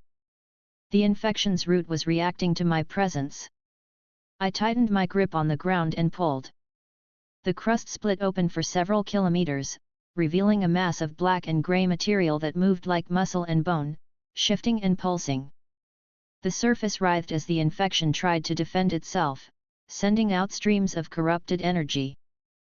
I responded with a steady release of red energy from my chest. It spread in a straight line, cutting through the black matter and burning it completely. The infection's tendrils screamed as they disintegrated, the sound sharp and constant. I kept going, pushing the energy deeper. The air turned bright red as the light spread underground. The shaking grew more violent, and pieces of the surface began to break apart entirely. The core pulsed one last time, then went silent. The light beneath the surface flickered and vanished. The infection was gone from the planet's crust. The ground was empty now. I exhaled slowly and stood upright again. My claws glowed faintly from the heat. The sky had darkened further. The world was almost dead, but there was still one remaining presence. I turned my head east, toward the edge of the solar system. The energy I felt was faint but distinct. It wasn't chaos magic or cosmic radiation, it was power drawn from the 6 Infinity Stones. Thanos. He was far beyond the reach of the infected heroes, away from Earth's orbit. I could feel his aura moving slowly across the void, heavy and deliberate. He still carried all 6 stones, though their energy felt distorted. They were tainted by the infection, like everything else. I rose into the sky, leaving the ground behind. The planet shrank beneath me as I broke through the atmosphere. The stars stretched around me again, quiet and still. The void felt cleaner the farther I moved from Earth, but the faint trace of infection still lingered in every direction. The red glow from my body lit the surrounding darkness. I accelerated, crossing the distance in moments. The further I traveled, the clearer Thanos's energy became. It was powerful but uneven, like a storm breaking apart. I reached the edge of the solar system, where debris from destroyed planets floated in silence. The remains of ships, asteroids, and dust fields stretched endlessly. At the center of it all stood a single massive figure on a cracked fragment of what once might have been a moon. His purple skin was faded and darkened with decay. One half of his face was missing, revealing bone underneath. His left arm was wrapped in black rot, the infinity gauntlet still attached, the 6 stones dim but glowing faintly. He looked up as I approached, his one remaining eye glowing red from infection. His voice came out deep and slow, carrying the same tone it had when he was alive, steady, calm, and absolute. "You are not of this universe." The words were clear despite the decay in his throat. His hand clenched into a fist, the gauntlet reacting. The stones flickered weakly, light running across the surface of the metal. "No matter," he continued. "You will feed it." I stopped a few meters away from him, standing still. The glow under my skin grew brighter as I adjusted my stance. Thanos tilted his head slightly, studying me. His movements were slower now, but his presence was still immense. He raised his arm. The gauntlet hummed with unstable energy. The power stone flared first, sending a violet beam through space directly toward me. I raised my hand and caught it midair. The impact sent a wave through the void, pushing the nearby debris away. I absorbed the energy into my palm and crushed it, dispersing it harmlessly. Thanos grunted, the sound low and rough.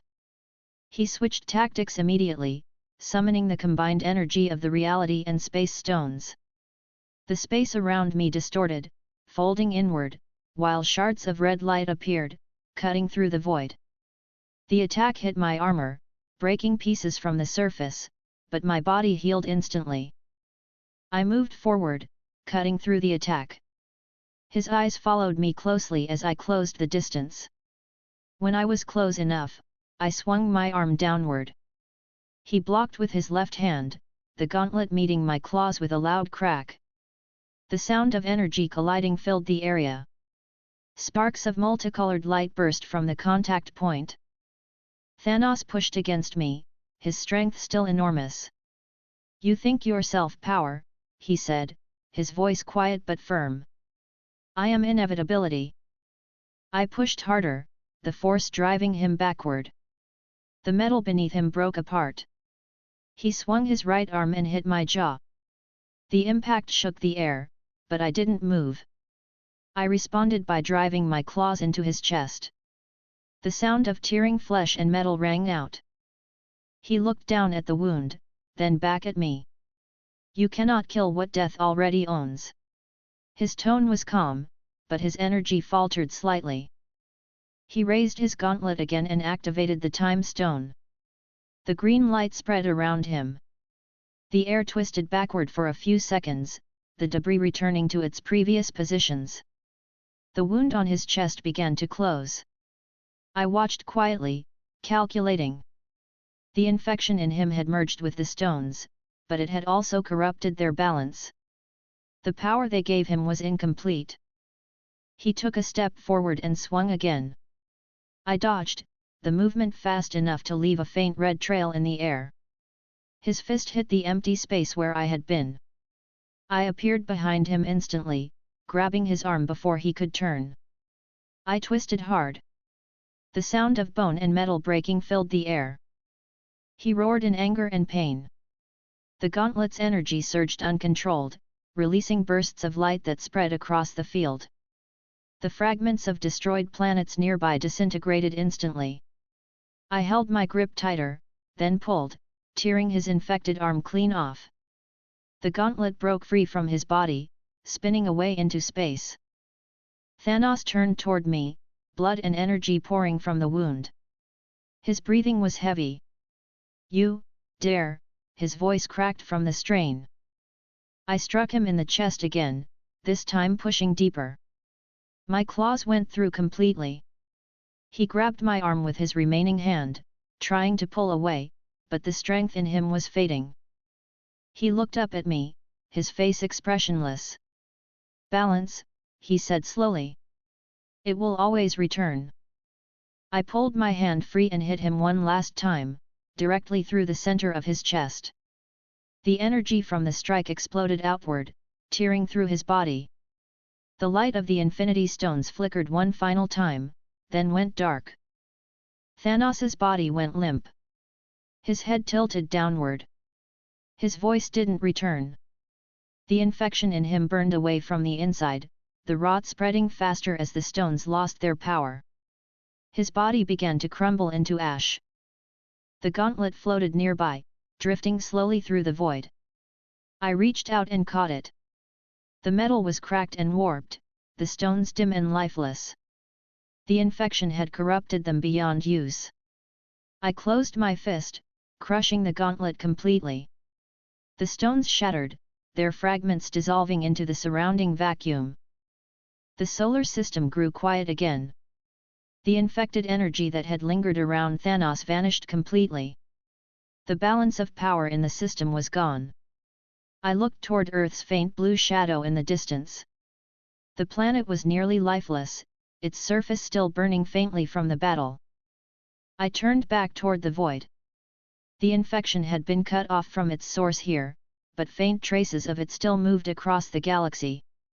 The energy spread outward slowly, weaker now but still present. I floated above the debris for several minutes, feeling the stillness of space. My body hummed softly with residual energy from the fight. I raised my hand once more, sending a pulse of red light outward. The wave expanded in a perfect sphere, burning through the remaining infected particles that drifted across the system. The stars returned to their normal brightness. The debris field quieted. The energy readings of infection faded one by one until there was nothing left. The universe was quiet again. For the first time since my arrival, there were no hostile signals nearby. I remained still, scanning the surrounding systems. The infection's spread had slowed dramatically, but I could still sense faint life signatures on distant worlds. The virus had reached further than this system. I turned my gaze toward the galactic core. That was where it originated, the first contact zone, where the infected cosmic entities had consumed everything in their path before spreading outward. The core still pulsed faintly, a concentrated field of rot and energy, where the last remnants of infected celestials had gathered. The next step was clear. I adjusted my position in the void, facing the direction of the core.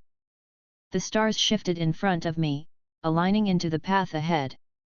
My body pulsed once, releasing the last trace of stored energy from the fight with Thanos. The red light flared briefly, illuminating the fragments of broken planets around me. I began to move forward again, accelerating steadily. The system behind me grew smaller.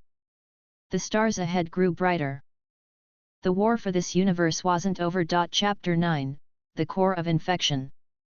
The void between galaxies was silent and cold. My movement disturbed nothing, only light and dust shifting in the wake of my passing. Behind me, the Milky Way was dim, its light weak and uneven. The infection had eaten through entire systems, leaving stars dark, their energy consumed by infected cosmic entities that once were gods. Ahead, the galactic core pulsed faintly. It wasn't light that came from it, it was energy.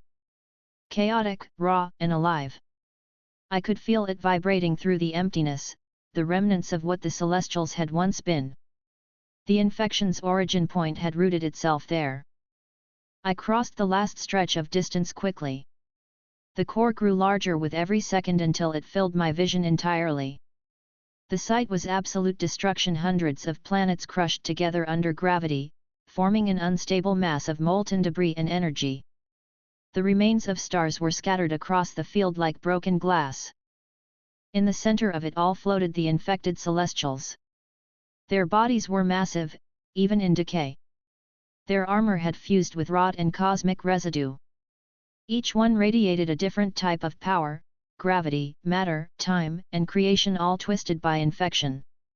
There were 7 in total, their forms moving slowly around a black sphere that pulsed like a living heart. Their movements were synchronized. They spoke without sound, communicating through energy waves that rippled through the void. I could feel their hunger pressing against me before any of them acted.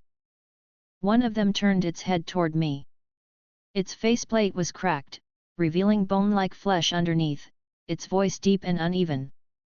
"You do not belong to the living," it said, its tone both heavy and distorted. I stopped a few kilometers away from them, hovering in silence. My claws glowed faintly red. The light spread outward, illuminating the debris field. The infected Celestials turned their attention fully to me now. Another one raised its arm, its voice echoing through space. "The infection grows. You are not part of it. You will join or burn." I didn't answer. I could feel the energy building around them. The sphere at the center pulsed faster, drawing power from the surrounding debris. The void filled with light. Their combined attack came first, a massive burst of energy that spread in all directions, strong enough to wipe out any star in its path. I raised my hand, forming a dense red field in front of me. The blast struck it head-on. The impact pushed me backward several meters, the sound shaking through my armor, but it didn't break through. When the light faded, the Celestials advanced. Their hands moved in unison, shaping new attacks from the energy that surrounded them. The largest of them, the one with the black armor and 6 glowing eyes, moved first, swinging its hand down. The strike broke through the debris field, sending fragments of molten rock flying. I moved upward to meet it, releasing a burst of energy from my chest. The wave tore through the fragments and struck its arm. The armor cracked. Black fluid poured from the wound, spreading through the air like smoke. The Celestial screamed a sound that carried through the void as vibration, strong enough to distort space around it. The others joined in, releasing beams of power from their hands and eyes. The beams crossed over each other, forming a web of destructive light.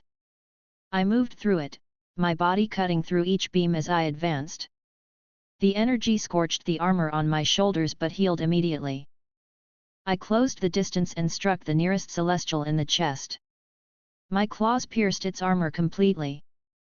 The explosion from the contact spread through the area. The creature's body convulsed once, then split apart, pieces of it scattering across the void. Its core collapsed inward, the infection burning out instantly. The others didn't hesitate. Their movements became faster, more erratic. One of them reached for me, grabbing my arm with a hand the size of a mountain. I looked at the grip for a moment, then twisted. The hand broke at the wrist, the pieces drifting away slowly. I swung my other arm upward, cutting through the creature's head in a single motion. The sound of metal and flesh tearing echoed faintly before silence followed. Another one appeared behind me, its body glowing with red light. It released a gravitational pulse that pulled everything toward it. The surrounding debris accelerated, slamming into me from all sides. I pushed outward with my energy, countering the pull. The space around us folded slightly under the force. I reached out with both hands, caught the Celestial's throat, and tore downward. Its body split open from neck to chest. The infection burned away instantly under the red light. The pieces floated into space, glowing faintly before turning to ash. The remaining 4 gathered together. Their combined power filled the entire area with light. The central sphere behind them pulsed rapidly, growing larger. I could feel their attempt to merge their energies into one final attack. The Black Celestial spoke again, its voice loud and clear. "We are all. You are one. You will be absorbed." I took a single step forward. The light under my skin expanded outward, spreading across my entire body. The space around me warped from the energy density. The Celestials launched their combined attack. The explosion that followed filled the galactic core. The entire field of debris melted instantly. For several seconds, the void became pure light. When the light faded, the Celestials were gone. Only the central sphere remained, pulsing weakly. It was the infection's heart, the source that had corrupted them all. I approached slowly, extending my hand toward it. The surface was made of shifting energy, unstable and chaotic. It emitted faint sounds, like distorted whispers. I pressed my claws into it and forced my energy inside. The red light filled the sphere from within. The infection resisted at first, trying to pull me in, but the resistance broke quickly. The core began to collapse, folding inward until it shrank to a single point of light. Then it disappeared completely. The galactic core went silent. The infection's energy vanished. The last of the Celestials' remains drifted through the empty space, their massive bodies breaking apart slowly. The stars surrounding the core began to stabilize, their light returning to normal levels. The infection was dead. I stayed there for a while, floating among the remnants. My claws still glowed faintly, the energy inside them pulsing steadily. The void around me was completely silent now. The universe itself felt empty. Then I began the next step. I raised both hands and spread my energy outward. The red light expanded in all directions, reaching across the galaxy. It moved fast, passing through systems, planets, and what little life remained. Everything it touched changed. The worlds that had been destroyed began to reshape. The remains of infected creatures turned into structured forms, entities made of energy and purpose. Each one was different.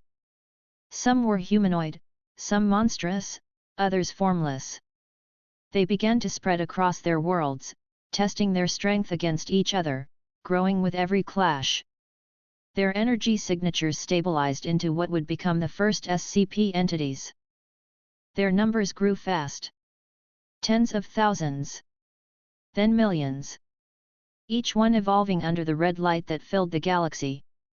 I watched as the systems reorganized themselves, forming patterns and structures of containment and expansion. The universe itself began to transform. When it was complete, I withdrew my energy. The galaxy was quiet again, but alive in a new way. The SCPs now existed as the foundation of this universe, beings designed to fight, contain, and adapt endlessly. I turned toward the edge of the galaxy. The stars stretched outward again, brighter and clearer. The infection had been erased. The systems were stable. The universe was no longer decaying. But I felt it again. A pulse, distant, strong, and familiar. Not from this universe. Somewhere beyond, across the layers of the multiverse, a massive energy signature was rising. It was sharp and deliberate, not chaotic. The energy was clean, controlled, but stronger than anything left here. I began to move again. The galaxy behind me faded into distance as I crossed into the void between universes. The transition was seamless, space folded and opened before me. The stars changed color, and the fabric of reality shifted around my body. I entered a new universe. The air felt heavier here, the energy thicker. The stars were larger, their gravity denser.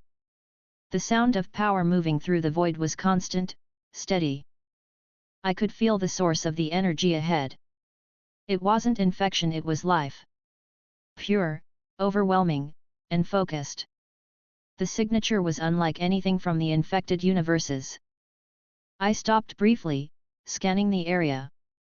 My claws flexed slightly, light reflecting off the surface of my armor. The energy signature pulsed again, stronger now. It was close. I adjusted my course and began to move toward it. The void shimmered as I passed through layers of distorted reality. Each movement brought me closer to the source, a concentration of raw power somewhere deep within this new universe. Whatever waited ahead was strong. Strong enough to disrupt balance across dimensions. I would deal with it. Chapter 10, The Light That Watches. The multiverse opened before me like a steady current. Layers of reality folded inward as I moved, the empty spaces between dimensions breaking apart under my energy field. My body glowed faintly red, the light rippling across my plating as I traveled through the fold. The new universe appeared slowly, its gravity, energy balance, and laws forming around me in organized patterns. This one was not infected. The air was stable, and the energy distribution was precise. Every system moved with purpose. Stars were aligned in mathematical formations, and the light that filled the void felt different from any natural radiation. It was intelligent. At the center of this universe, the pulse I had sensed earlier continued to expand and contract in rhythm. The closer I moved, the more defined it became. It wasn't chaos or hunger like the infection, it was order. Its pattern was exact. The Enigma Force. The power field stretched for light years. The energy signatures it gave off were layered, physical, spiritual, and dimensional. The force was not just power, it was consciousness. It maintained balance, protected the multiverse structure, and chose hosts to defend the fragile reality between worlds. I entered its domain. The transition was smooth, but the atmosphere changed instantly. The space around me filled with golden light that carried both warmth and pressure. Every particle in the air vibrated slightly, reacting to my energy. I felt resistance for the first time since leaving my universe. The Enigma Force didn't attack immediately. Instead, it observed. The golden light surrounded me completely, scanning each layer of my being. The sensation was precise, like being examined by something that saw everything, every movement of energy, every pulse inside my body. I stopped moving, letting it analyze. The silence stretched for several moments before a voice spoke through the light. It was not a single tone, but many, male, female, young, old, layered together, all perfectly synchronized. You do not belong here. The voice was calm, controlled, and deliberate. Its tone carried neither anger nor fear, only certainty. I stayed silent, my focus steady. The light around me shifted slightly, forming shapes that resembled physical beings. Each figure was made of pure energy, tall, humanoid forms glowing with golden radiance. They were projections of the Force itself, acting as its representatives. One stepped closer. Its voice deepened, separating slightly from the collective tone. You destroyed the infection. The statement was direct, almost like a test. I nodded once, the movement small but clear. The figures exchanged faint glances, light flickering between them like communication. Another spoke, this one with a tone sharper than the rest. You crossed boundaries not meant to be crossed. You altered creation. The light brightened around them, forming what looked like an arena of energy, stretching infinitely in every direction. They surrounded me, their forms solidifying. The pressure in the air increased slightly. I spread my stance evenly, ready if they attacked. The first one spoke again. This universe is under protection. The Enigma Force preserves the balance across all realities. You threaten that balance. Its tone was neutral, but the weight behind the words was clear. The light pulsed brighter. The Enigma Force itself began to manifest fully, forming a massive shape above the golden figures. Its true form wasn't physical, it was energy condensed into a structure large enough to fill the horizon. A humanoid silhouette made of pure white and gold light, its outline shifting constantly but maintaining a distinct shape. When it spoke, the sound shook the air around me. You have disrupted cosmic alignment in 7 universes. Your presence disturbs equilibrium. Explain your purpose. The pressure of its voice pushed against my chest like gravity. I could feel its power directly now. The Enigma Force wasn't simply a being, it was the embodiment of creation's will, the foundation of balance across all universes. I didn't respond immediately. My claws flexed slightly. The air around me cracked faintly as the red light under my skin grew stronger. The Enigma Force reacted to the increase in energy. Its head tilted slightly, the light in its eyes intensifying. Conflict is not permitted here. I took a single step forward. The floor of energy beneath me rippled. My claws touched the surface, and golden light spread from the contact point. The air heated slightly, the combination of our powers distorting the space between us. "I will not submit," I said, my voice coming out low and distorted, the sound rough against the clean air. The figures surrounding me moved instantly. Streams of golden energy extended from their hands, forming restraints of pure force. They shot toward me, attempting to hold me in place. I raised my arm and released a pulse of red energy outward. The wave met the restraints midair, shattering them before they reached me. The resulting explosion of energy sent ripples through the golden arena. The Enigma force itself reacted. Its massive form raised one hand, and the entire area filled with golden light. Gravity increased exponentially, pressing down from every direction. I bent slightly at the knees, pushing against the force. My claws dug into the glowing ground, leaving deep lines. I focused my power and released a controlled burst from my chest. The red light expanded outward, colliding with the gravitational pressure. The two forces met in the center of the arena, creating a shockwave that tore through the structure of light. The golden figures staggered but did not fall. The Enigma force's voice remained calm. "Destruction will not restore balance." It raised its other hand, and the light around it condensed into thousands of spears of pure energy. They launched at once, forming a golden storm. Each projectile was faster than light, carrying power equivalent to small stars. I countered by spreading my wings of energy outward, forming a barrier around myself. The spears struck the barrier, each impact sending ripples across its surface. The air turned bright white from the intensity. The light blinded everything for several seconds. When it cleared, I was still standing, the barrier intact though flickering. The golden light around me dimmed slightly. I stepped forward again, pushing through the pressure. The Enigma force moved closer now, its massive form lowering until it stood only a short distance away. Its voice deepened. "You cannot consume creation itself." Its hand came down. The impact shook the ground of the energy field, sending a visible shockwave through space. I raised both arms and caught it mid-motion. The collision created a burst of power that spread outward like a dome. The red and gold lights collided, mixing at the edges before burning out. The strength of its strike was enormous. My feet slid back slightly against the glowing floor, leaving trails of molten light. I pushed upward slowly, forcing its hand back.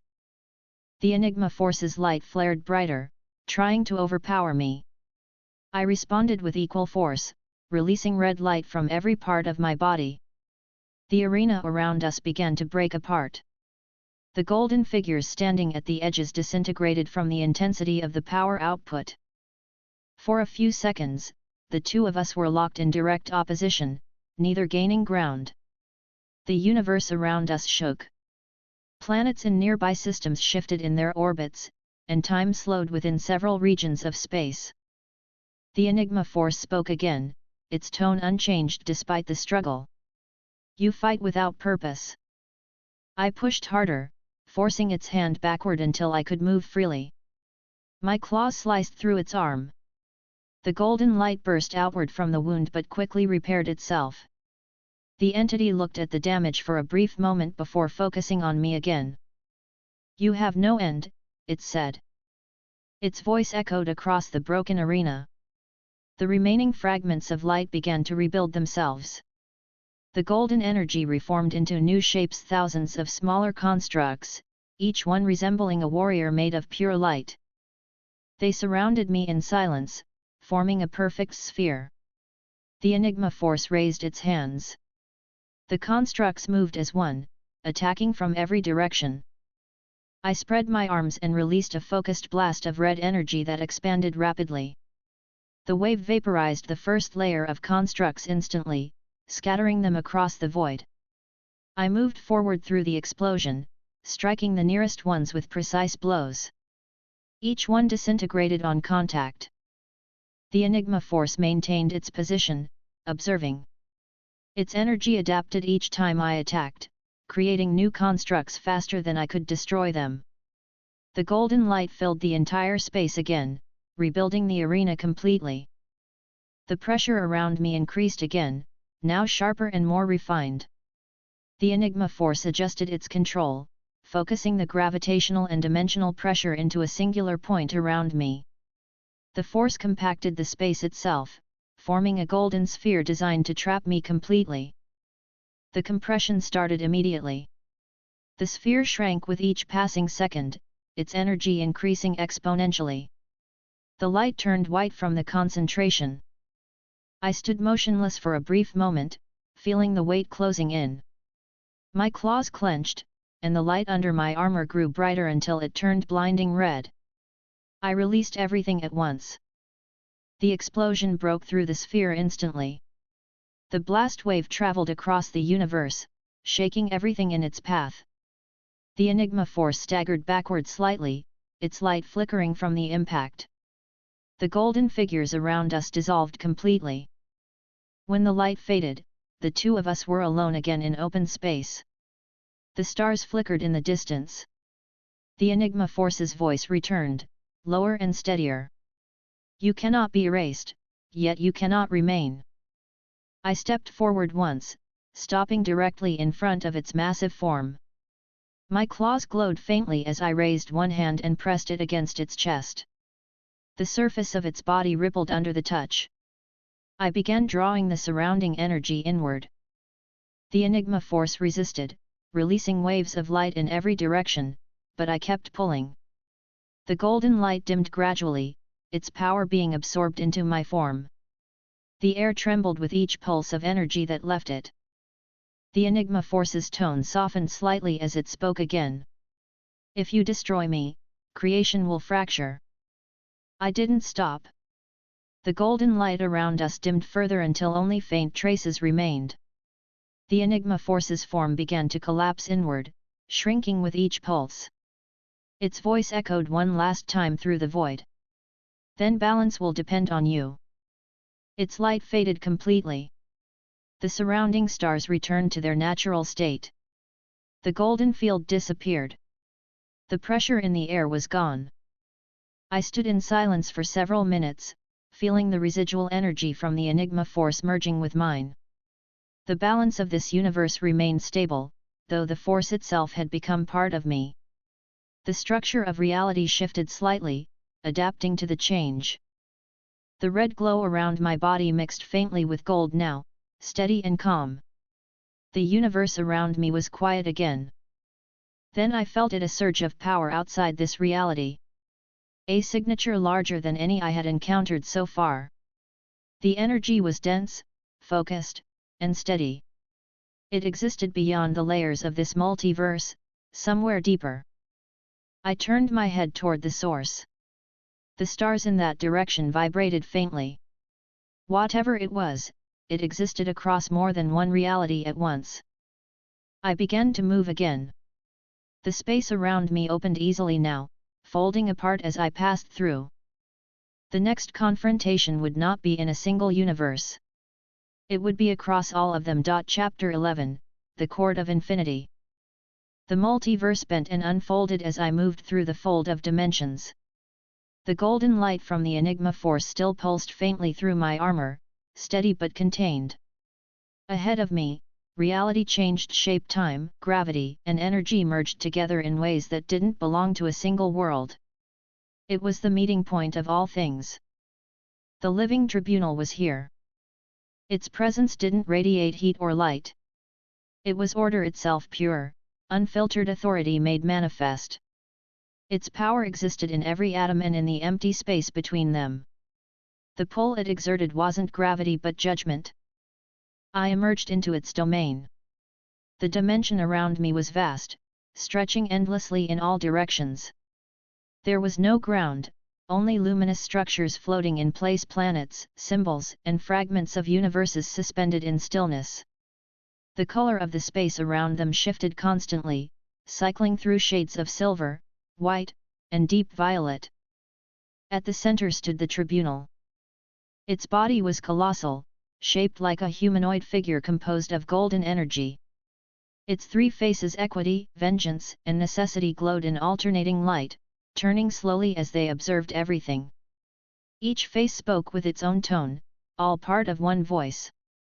The sound of its presence filled the dimension.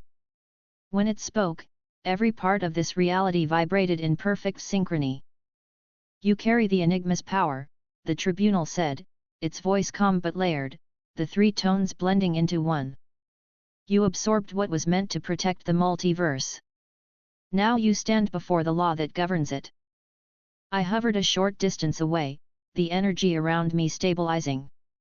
My claws flexed slightly, the red and gold light from my body casting faint reflections across the empty void.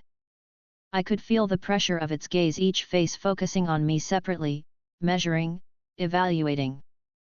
"You have destroyed infected realities," the vengeance face said, its tone sharp and direct. "Entire universes erased by your hand." The equity face turned slowly. "You restored what was lost. You purged decay." The third face, necessity, spoke last, its tone steady and without emotion. "Balance disrupted. Creation altered." The three voices spoke together, forming one unified sound. "Judgment is required." I remained silent, but my focus didn't waver. The tribunal extended its right hand, and the entire dimension shifted. The universes floating around us began to move, forming a circular alignment. Each one projected a faint light that connected to its palm. It was showing me everything: the realities I had touched, the ones I had destroyed, and the ones I had rebuilt through the SCP transformation. The lights flickered across the air, their paths intersecting in geometric precision. The tribunal's eyes glowed brighter. "You changed the structure of existence," it said, voice deeper now. "You created new beings not bound by my law." I raised my head slightly, meeting its gaze directly. The sound of energy moved through the air between us, vibrating the space. The vengeance face spoke again, louder this time. "You destabilized balance. You consume what is not yours." The equity face countered, "You replaced what was dying. You saved what could not be saved." Necessity turned its gaze toward me. "The question is not of destruction or mercy. It is of right." The three faces paused. Then they all spoke at once, their voices overlapping perfectly. "You will answer." The dimension dimmed around us. The tribunal's hand moved slightly, and the alignment of universes shifted again, forming a spiral around its core. Each universe projected its energy toward me. The combined power of creation surrounded me, pressing inward like invisible hands. The light turned blinding white. The tribunal's tone dropped lower. "If you exist beyond my reach, you are a threat to all reality." The energy intensified, forming a sphere around me. Its power wasn't meant to destroy, it was judgment, designed to measure absolute truth. I could feel it scanning every part of me, dissecting my power, my actions, and my intent. The pressure grew heavier, but I didn't resist. I stood within it, letting the energy flow. The gold and red light inside me reacted automatically, balancing against the weight of the tribunal's power. For several moments, nothing changed. Then the pressure stopped. The sphere dissipated. The tribunal lowered its hand slowly. The three faces looked down at me, their expressions unchanged. The equity face spoke first. "You act from order." Vengeance followed. "You bring extinction without restraint." Necessity finished. "You operate beyond law." All three spoke together again. "You must be contained." I lifted my claws slightly. The air rippled as energy surged through me. The dimension trembled faintly. The tribunal extended both hands this time. "Containment is not punishment. It is preservation." Golden bands of energy formed around me, each made from condensed fragments of reality itself. They twisted and locked into position, forming a structure that enclosed me completely. The pressure increased again, stronger than before. Each band carried the energy of an entire multiverse. They tightened slowly, glowing brighter. I moved once, pushing my claws against the nearest band. The contact made the energy react violently. The band shook but held firm. I pressed harder, red and gold light gathering at my fingertips. The energy flared, heating the surrounding space. The bands began to crack. The tribunal's voice deepened. Resistance will erase you from time. The bands constricted further. I focused my energy into a single pulse and released it. The explosion tore through the containment instantly. The light spread outward, shattering the structure completely. The dimension shook.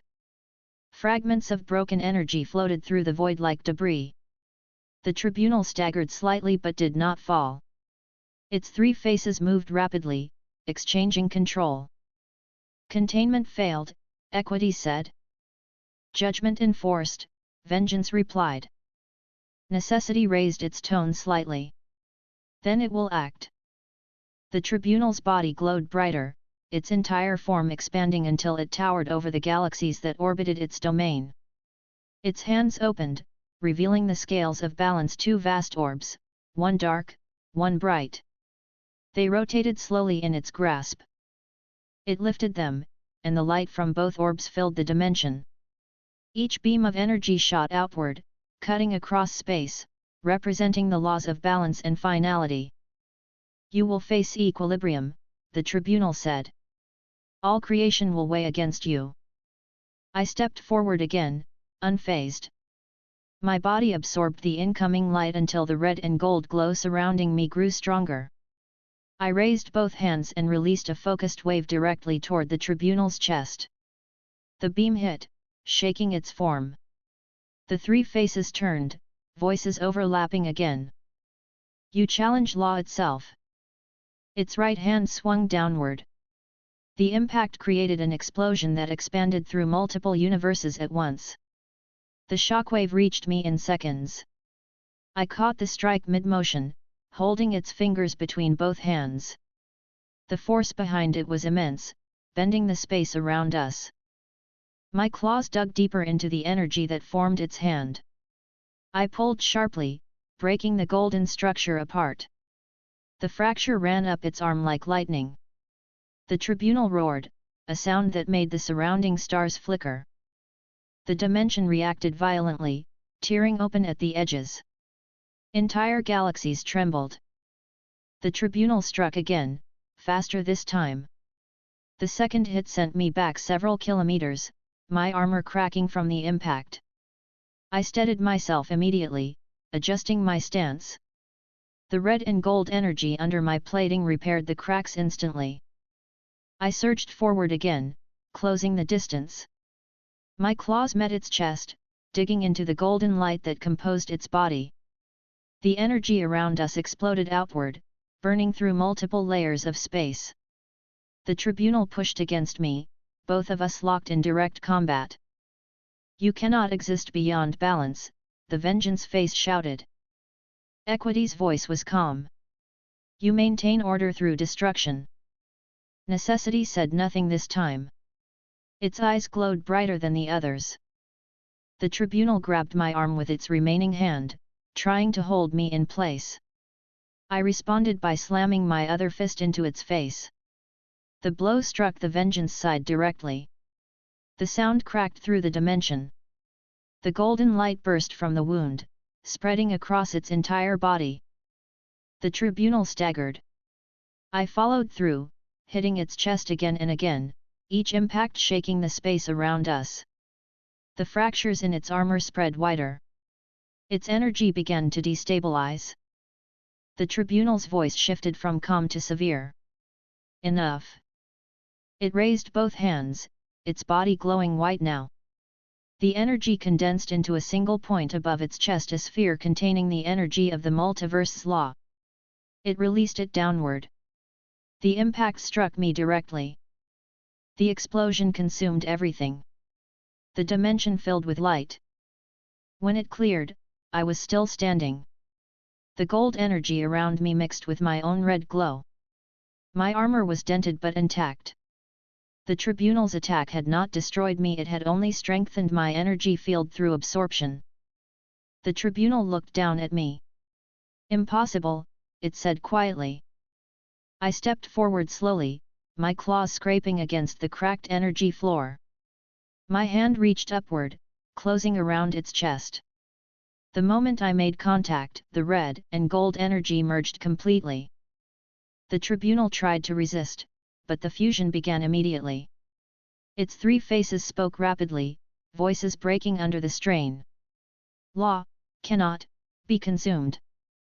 The light between us expanded again, covering everything. The tribunal's massive form began to shrink, its energy being absorbed into my body. Its golden glow faded gradually until only a faint outline remained. Its voice lowered to a whisper.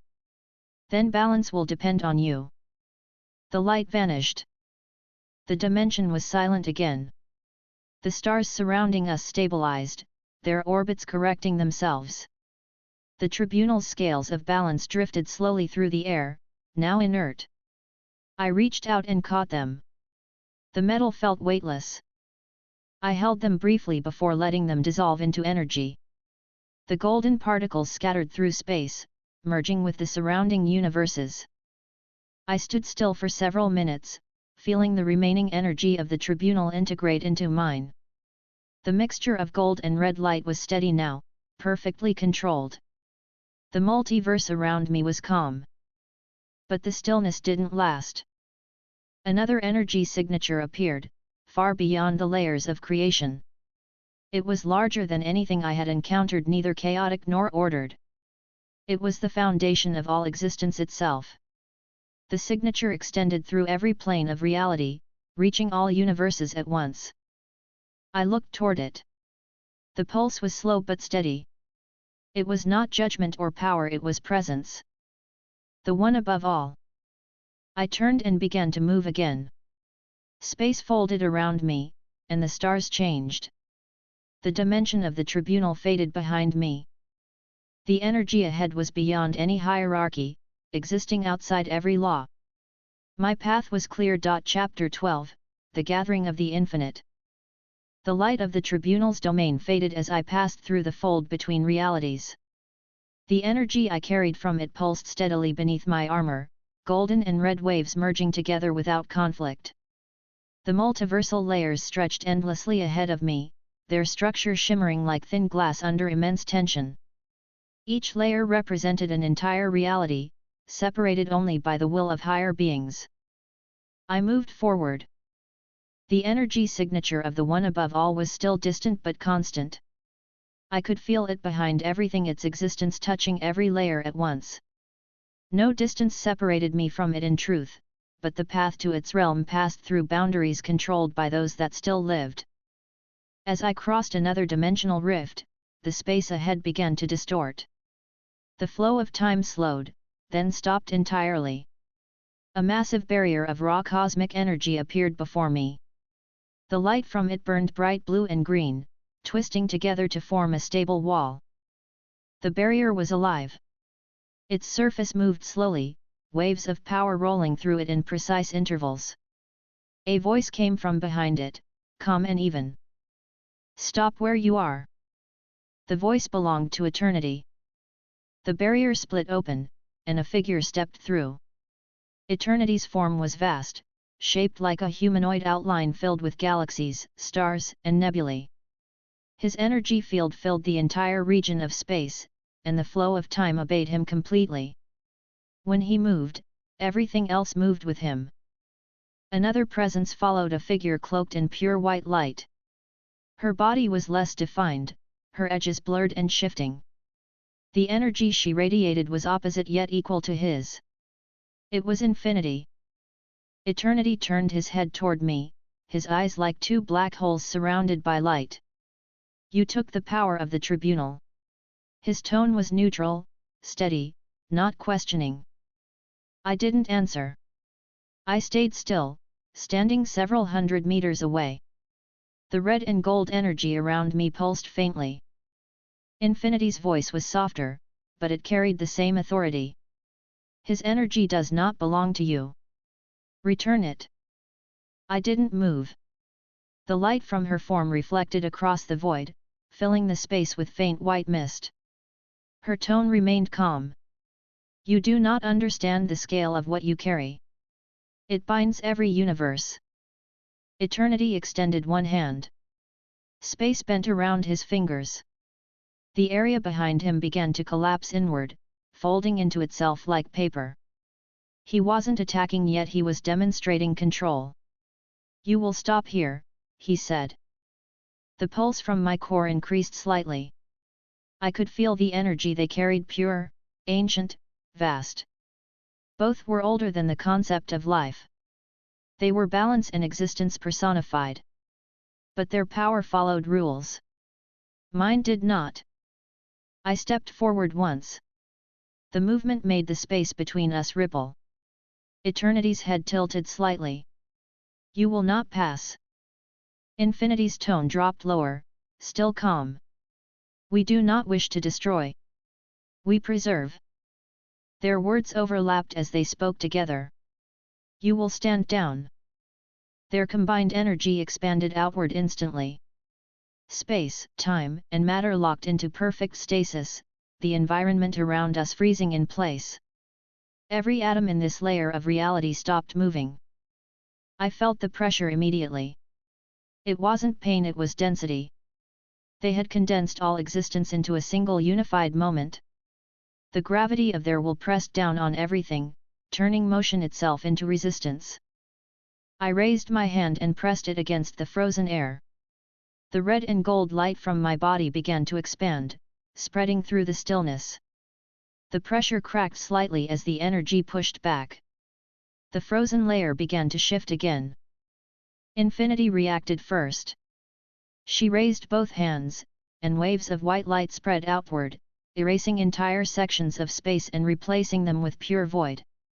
You cannot overpower both of us, she said.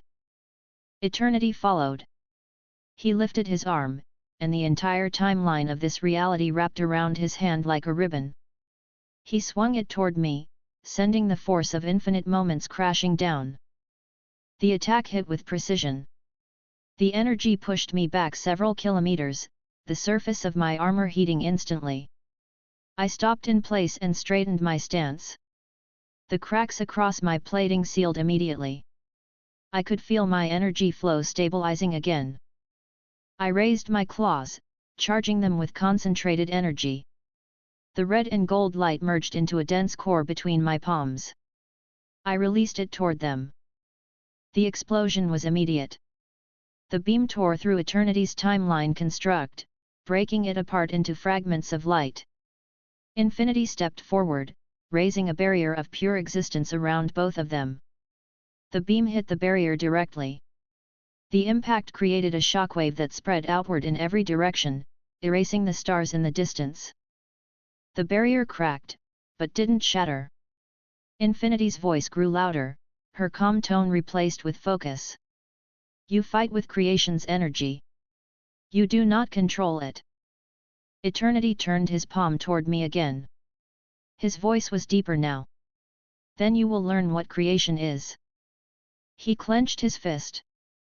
Every timeline within this layer of the multiverse collapsed inward at once. The fabric of existence broke apart into countless threads, all converging on a single point, me. The light from it was blinding, the temperature rising beyond measurable limits. The sound was constant, pure force without pause. I stood still, letting the timelines hit. My armor absorbed the impact, the light around me flaring brighter. I spread my hands and pushed outward. The energy of the destroyed timelines reversed, folding outward again. The explosion that followed created a shockwave that reached across several universes. Eternity's form flickered briefly. Infinity stepped beside him, her hand raised, pulling the scattered light back together. Their synchronization was perfect, one destroyed, the other rebuilt. Together they could maintain infinite balance. I advanced. Each step made the ground of energy beneath me fracture. Eternity's body expanded, covering the entire region. He raised both hands, trying to compress the space again. I countered with a burst from my chest, burning through his construct instantly. Infinity appeared above me, her voice steady again. You cannot fight everything that exists. She reached down, her hand passing through me. For a moment, my body began to dissolve into pure light, the edges fading into her energy. I reacted immediately. My claws glowed bright red, and I released an energy wave outward. The force broke her hold, sending her backward. Her form rippled briefly before stabilizing. Eternity swung again, his fist covering the horizon. I met it directly with my own. The collision was strong enough to shatter the surrounding reality. The fragments of existence scattered, revealing the layer beneath it. Both of us were pushed back slightly, the sound echoing through the endless void. Infinity appeared again beside him. She moved her hands in quick gestures, drawing lines of light across the air. Each line became a barrier, hundreds of them forming in rapid sequence, creating a sealed domain around me. I looked up as the walls closed in from every direction, each layer filled with compressed creation energy. The barriers collapsed at once. The implosion erased the space I was standing in. The area went dark for several seconds before the light returned. I stood in the center of the crater left behind, the edges glowing faintly from residual energy. My armor was cracked again but healing fast. Eternity and Infinity watched from above, their expressions unchanged. Eternity's tone was calm again. You endure. Infinity lowered her head slightly. You are not mortal. You are not bound to the cycle. You are anomaly. Their energies began to merge. The space behind them twisted as their bodies fused together into a single being. The combined form of Eternity and Infinity filled the entire field. Its voice carried both tones perfectly. We are everything that has ever existed. You cannot stand against all that is. Its body expanded again, becoming the multiverse itself. Every atom in this space moved under its control. Planets, stars, and realities formed within its body. The energy output was infinite. I responded by releasing my full energy at once. The red and gold light from my body grew into a massive sphere, covering the entirety of the space around us. My power met theirs directly, the clash creating a shockwave that stretched across all layers of reality. The fusion being pushed harder, its power increasing exponentially. Every second, its energy multiplied. I could feel the weight pressing against me, the resistance immense. I focused my energy into a single point and released a concentrated burst. The beam hit the center of the fusion being's chest. The light from the impact filled every direction. Its body shook, galaxies inside it flickering out one by one. The cracks spread quickly. Its voice echoed, deeper and louder now. Impossible. I advanced again, hitting it with continuous bursts. Each strike broke another section of its form. Pieces of space-time shattered and dissolved. The being tried to hold together, but its energy couldn't stabilize. Eternity and Infinity separated again, their individual forms reappearing as the fusion failed. They both looked weakened now, their light dimmed, but neither retreated. Eternity raised his arm one last time. His voice carried through the void, steady but strained. You do not belong anywhere. Infinity's light flared again, wrapping around him. But you will not unmake what we protect. They combined their energy once more, but not to fuse. Their power condensed into a single sphere between them, an orb of absolute existence, containing every element of the multiverse. They hurled it toward me. The explosion was instant and total. The energy from it consumed everything. The light lasted for minutes. When it faded, I was still standing, the ground beneath me molten but stable. My armor was dented, the surface smoking. I exhaled slowly, letting the excess energy dissipate. Eternity and infinity floated above the ruined space, their forms flickering weakly.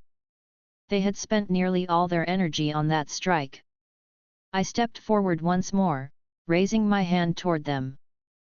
They didn't move to defend themselves this time. Infinity spoke first, her tone quiet. If you destroy us, the multiverse will collapse. Eternity looked down at me, expression unchanged. If you destroy us, creation ends. I kept my hand raised. My claws glowed brighter, energy gathering between them. Then I released it. The blast struck them directly. The light expanded and then faded. Both beings were gone. The space they occupied filled with quiet again. The stars that surrounded the void flickered back into stable positions.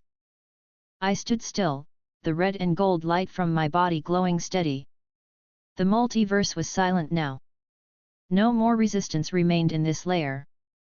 Ahead, beyond the fractured horizon, I felt it again, the constant, unbroken pulse of the one above all.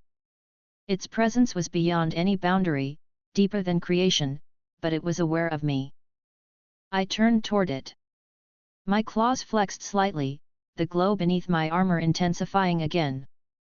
The time to reach the source had come. Chapter 13, The War Beyond Creation. The last fragments of eternity and infinity drifted apart behind me, their light scattering across the void and fading into the layers of reality they once protected. The space around me grew silent again, but the energy of their destruction still lingered. My body adjusted to the new equilibrium, the gold and red glow beneath my armor steady and calm. The path to the source lay ahead, but as I moved forward, I felt something wrong. The next layer of the multiverse didn't open as smoothly as before. The space in front of me bent inward. The light ahead began to distort, colors twisting into sharp waves. The air grew dense. Something was interfering with the structure of creation itself.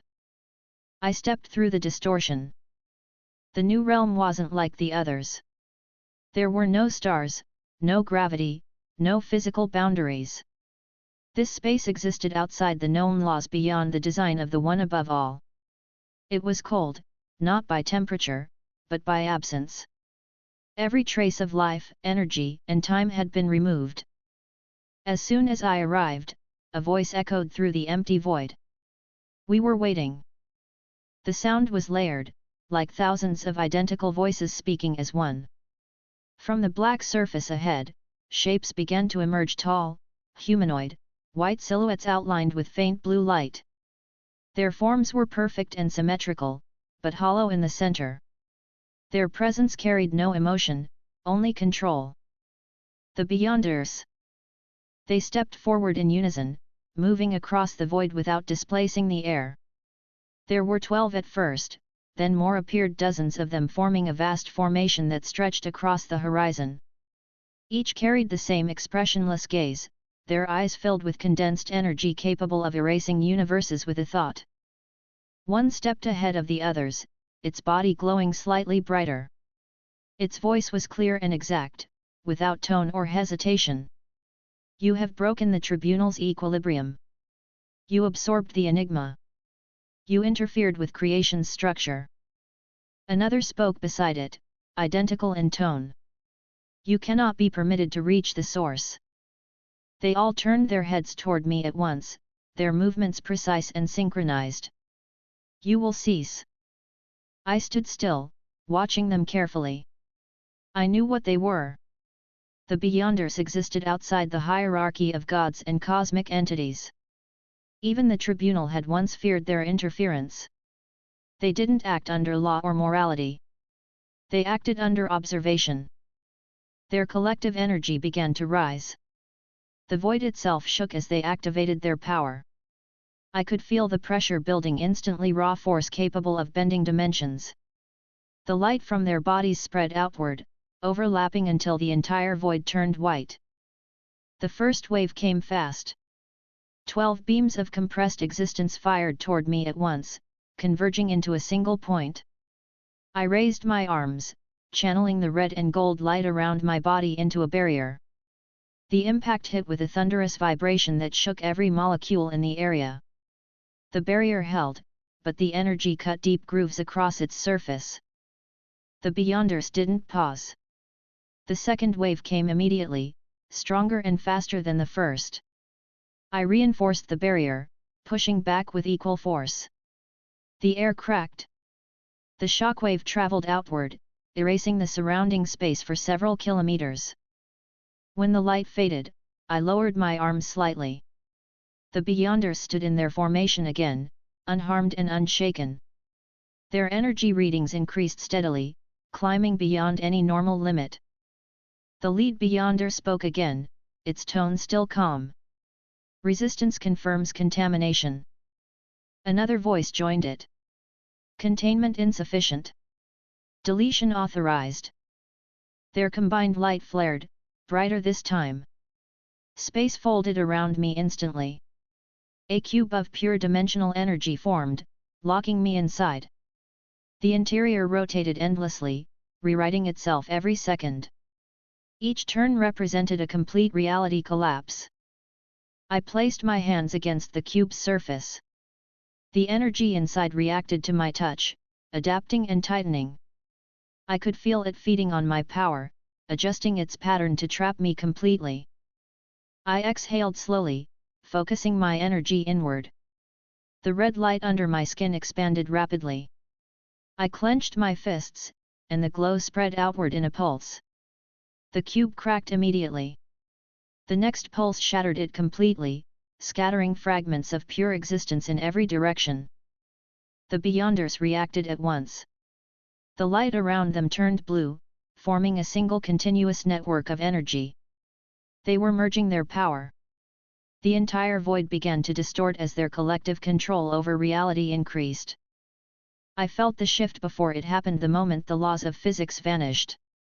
The Beyonders had removed them entirely. The void was now a blank field of potential, controlled only by their collective will.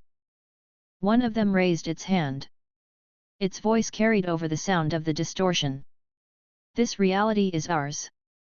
They moved simultaneously. The light from their combined attack filled everything. My sensors registered energy levels far beyond what the Tribunal or Eternity had produced. The attack wasn't energy, it was conceptual destruction. It erased the possibility of existing. I pushed my claws forward and met it directly. The impact was absolute. The pressure forced me backward, tearing through the air. My armor glowed bright red as it absorbed the force. The gold energy from the Tribunal flared within me, balancing the load. The clash lasted several seconds, then I moved forward again. I pressed against the wave, my claws cutting through it. The light bent around me as I forced my way through. When I broke free, the Beyonders were already repositioning.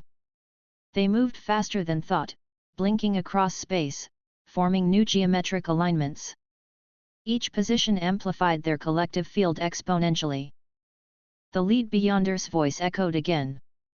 Containment protocol, absolute null. The entire void collapsed inward. Every direction folded toward a single point.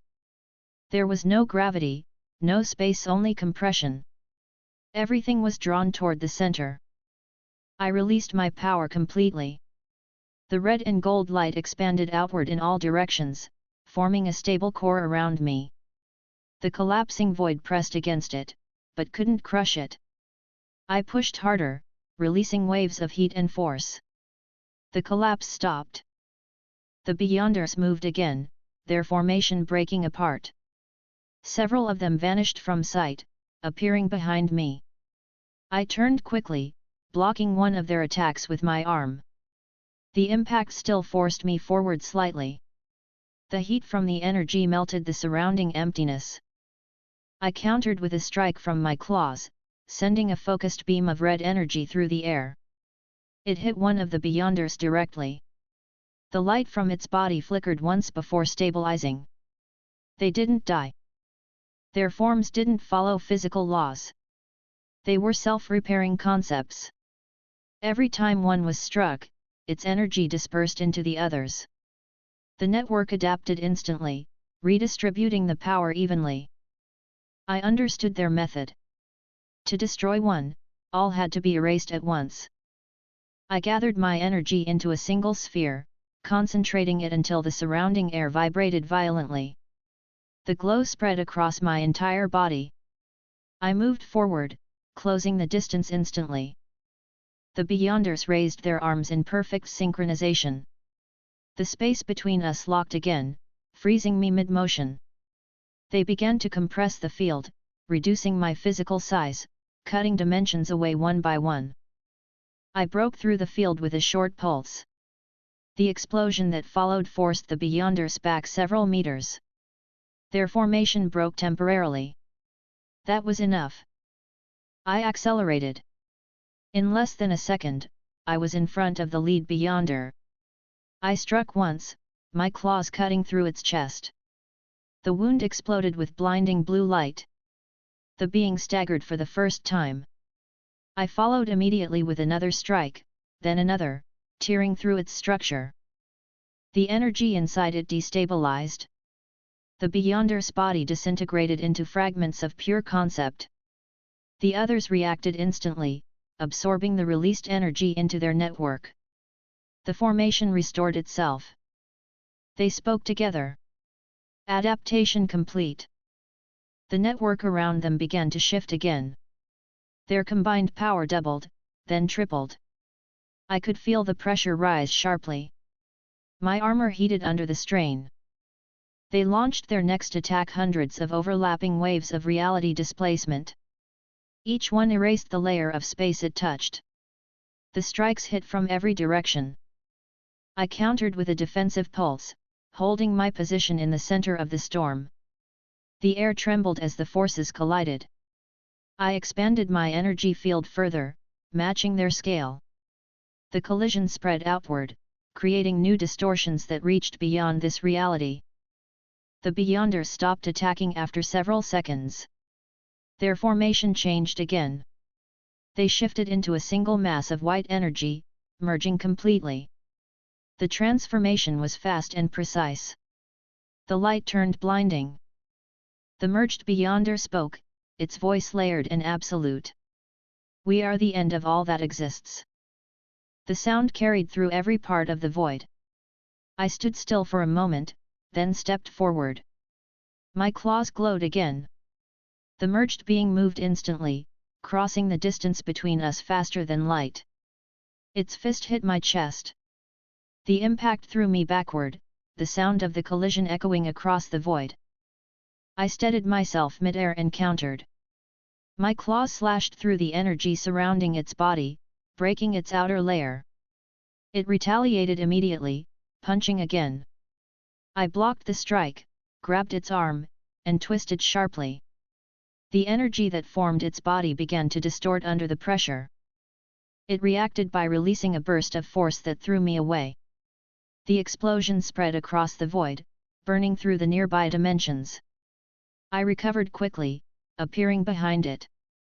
I struck downward, hitting the back of its head. The hit forced it down slightly, but it didn't stop moving. The merged Beyonder turned, its voice louder. We cannot end. We are outside end. It raised both arms, forming a massive sphere of white light above its head. The sphere pulsed with condensed power, the energy of countless destroyed universes stored and weaponized. It threw the sphere directly at me. I met it head-on. The explosion erased everything. For several seconds, there was nothing but light. When the blast cleared, the void was gone. A new empty space had formed, clean and without any trace of matter. I floated in the center, my armor heavily damaged but intact. The merged Beyonder still stood, but its body was flickering now. The energy inside it was unstable, shifting violently. I moved toward it slowly. It raised its head, its eyes glowing faintly. You will unmake everything, it said. Its voice was quieter now, fragmented. I didn't answer. I reached forward, pressing my claws into its chest. The reaction was immediate. The white energy inside it began to collapse, pulling everything inward. The merged Beyonder didn't resist. Its body broke apart, the light dissolving into smaller fragments that faded into the void. Silence returned. The space stabilized slowly, reforming into a steady state. The remains of the Beyonder's energy drifted away, dissolving into the background radiation of existence. I stood motionless for a long time, letting the energy settle. The layer around me was empty again. There were no more distortions, no signatures of interference. But beyond the quiet, I could feel it, the pulse of the one above all, closer now, filling everything with its calm, steady rhythm. I turned toward it and began to move again. The path was clear. The next realm awaited. Chapter 14, The Final Boundary. The light from the destroyed Beyonders faded slowly. Their remnants scattered through the void like dust, breaking apart into harmless fragments of reality. The space around me began to stabilize again, reshaping itself into a functioning layer of existence. The soundless expanse stretched infinitely in all directions. I hovered in the center, the glow beneath my armor steady and bright. The golden energy of the Tribunal and the red energy of the Enigma still pulsed through me, each rhythm perfectly synchronized. For the first time since I began this path, the multiverse itself didn't resist my presence. But the silence didn't last long. A new force appeared in the distance. It wasn't approaching, it was already everywhere. My sensors registered multiple overlapping signatures, ancient and powerful, all operating at cosmic scale. The void around me darkened slightly, not from absence of light but from density of presence. The air shifted, and the structure of the dimension bent under the weight of the arriving entities. 3 distinct forms began to materialize in front of me, each radiating unique energy that existed before time itself. Death appeared first. Her body took the form of a tall, slender woman cloaked in black energy. Her face was pale and expressionless, her eyes glowing with faint silver light. Every movement she made was deliberate, calm, and soundless. Her presence caused the air to still completely. The light in the distance dimmed as if reacting to her existence. Beside her stood Oblivion. He had no defined shape, his body shifted between outlines of shadow and structure, sometimes humanoid, sometimes something larger. His eyes were dark voids, and his energy radiated stillness colder than anything physical. The third figure appeared behind them, Eternity Reborn. His previous body had been destroyed, but his essence had reformed. His energy field was dimmer than before but stable. The galaxies that filled his form moved slowly, less bright but alive. They stood together, forming a triangle of power in the vast emptiness. The balance between them was perfect. Death represented the end of life, Oblivion represented nothingness beyond death, and Eternity represented everything that existed. They didn't speak at first. Their combined presence was enough to make the fabric of the multiverse bend. I could feel the weight pressing down from every direction. Death moved first. Her voice was calm and even. "You have gone too far." Her tone carried no emotion, only finality. "You broke what cannot be broken. You consumed what cannot be taken." Eternity turned his gaze toward me. His tone was steady but strained, his light flickering faintly. "You took from me once. Now you stand before what I have become." Oblivion didn't move. His voice sounded deep and hollow, resonating through the void itself. "You threaten the balance of everything. You cannot exist." Their power began to rise immediately. The void around us shifted color, turning darker as the 3 energies combined. The fusion of their fields distorted everything, pulling the laws of existence in 3 opposite directions at once. I watched their movements carefully. I had full knowledge of what they were capable of. Death could end anything, no matter its nature. Oblivion erased even the concept of being. Eternity could rebuild from any destruction. Together, they formed the trinity of the multiverse cycle. They had never stood united before. Until now. Eternity raised his arm first. Streams of light poured from his body, forming a massive sphere of energy above his palm. Stars, galaxies, and cosmic storms swirled inside it. The force was pure existence compressed into a weapon. He threw it forward. The impact hit instantly. The explosion consumed the entire region of space, pushing me backward several kilometers. The heat from the strike cut through my armor, leaving glowing marks across the surface. I stabilized quickly, adjusting my stance. The energy from the tribunal and the Enigma balanced the damage immediately. Oblivion moved next. He didn't raise his hand. He simply spoke. "Be gone." His voice wasn't sound, it was command. The space in front of me vanished completely. Reality folded inward, leaving nothing behind. The force struck my chest, erasing part of my energy field. My body flickered briefly before stabilizing again. Death followed. She moved her hand slowly, and a thin wave of silver light extended toward me. Wherever the light passed, movement stopped entirely. It wasn't paralysis, it was stillness beyond time. The light touched my shoulder, freezing the metal there instantly. I twisted my body, breaking free of the field before it could spread. Their coordination was exact. Eternity attacked again, sending another sphere of condensed existence toward me. I blocked it with both hands, absorbing the impact directly. The explosion spread outward, throwing debris across the void. I countered by releasing a pulse of red energy from my chest. The wave expanded rapidly, cutting through the surrounding darkness. It hit all three of them at once, shaking their formation but not breaking it. Eternity straightened. "You are persistent," he said, his tone even. Death tilted her head slightly. "He will fade." Oblivion's form rippled. "He will be erased." Their energy rose again, each one preparing a different form of attack. Eternity struck first. His body expanded, filling the space with blinding light. Every planet and star that made up his form moved faster, generating enormous gravitational waves. He released them at once. The force pushed through me like a tidal current, bending the space around me. I countered by pushing outward with equal strength. The collision of forces sent a shockwave through the void, breaking the nearby dimension into fragments. Death appeared behind me in the same moment. Her hand touched my back, and the sensation was instant stillness. My energy froze again, the systems in my armor locking. I swung backward instinctively, my claws slicing through empty air as she vanished and reappeared several meters away. Oblivion's voice came from above. "And..." The word triggered a field collapse. The space around me imploded, turning into pure darkness. I extended my arms, releasing my own energy outward. The collapse stopped. I expanded the light again, burning away the surrounding void.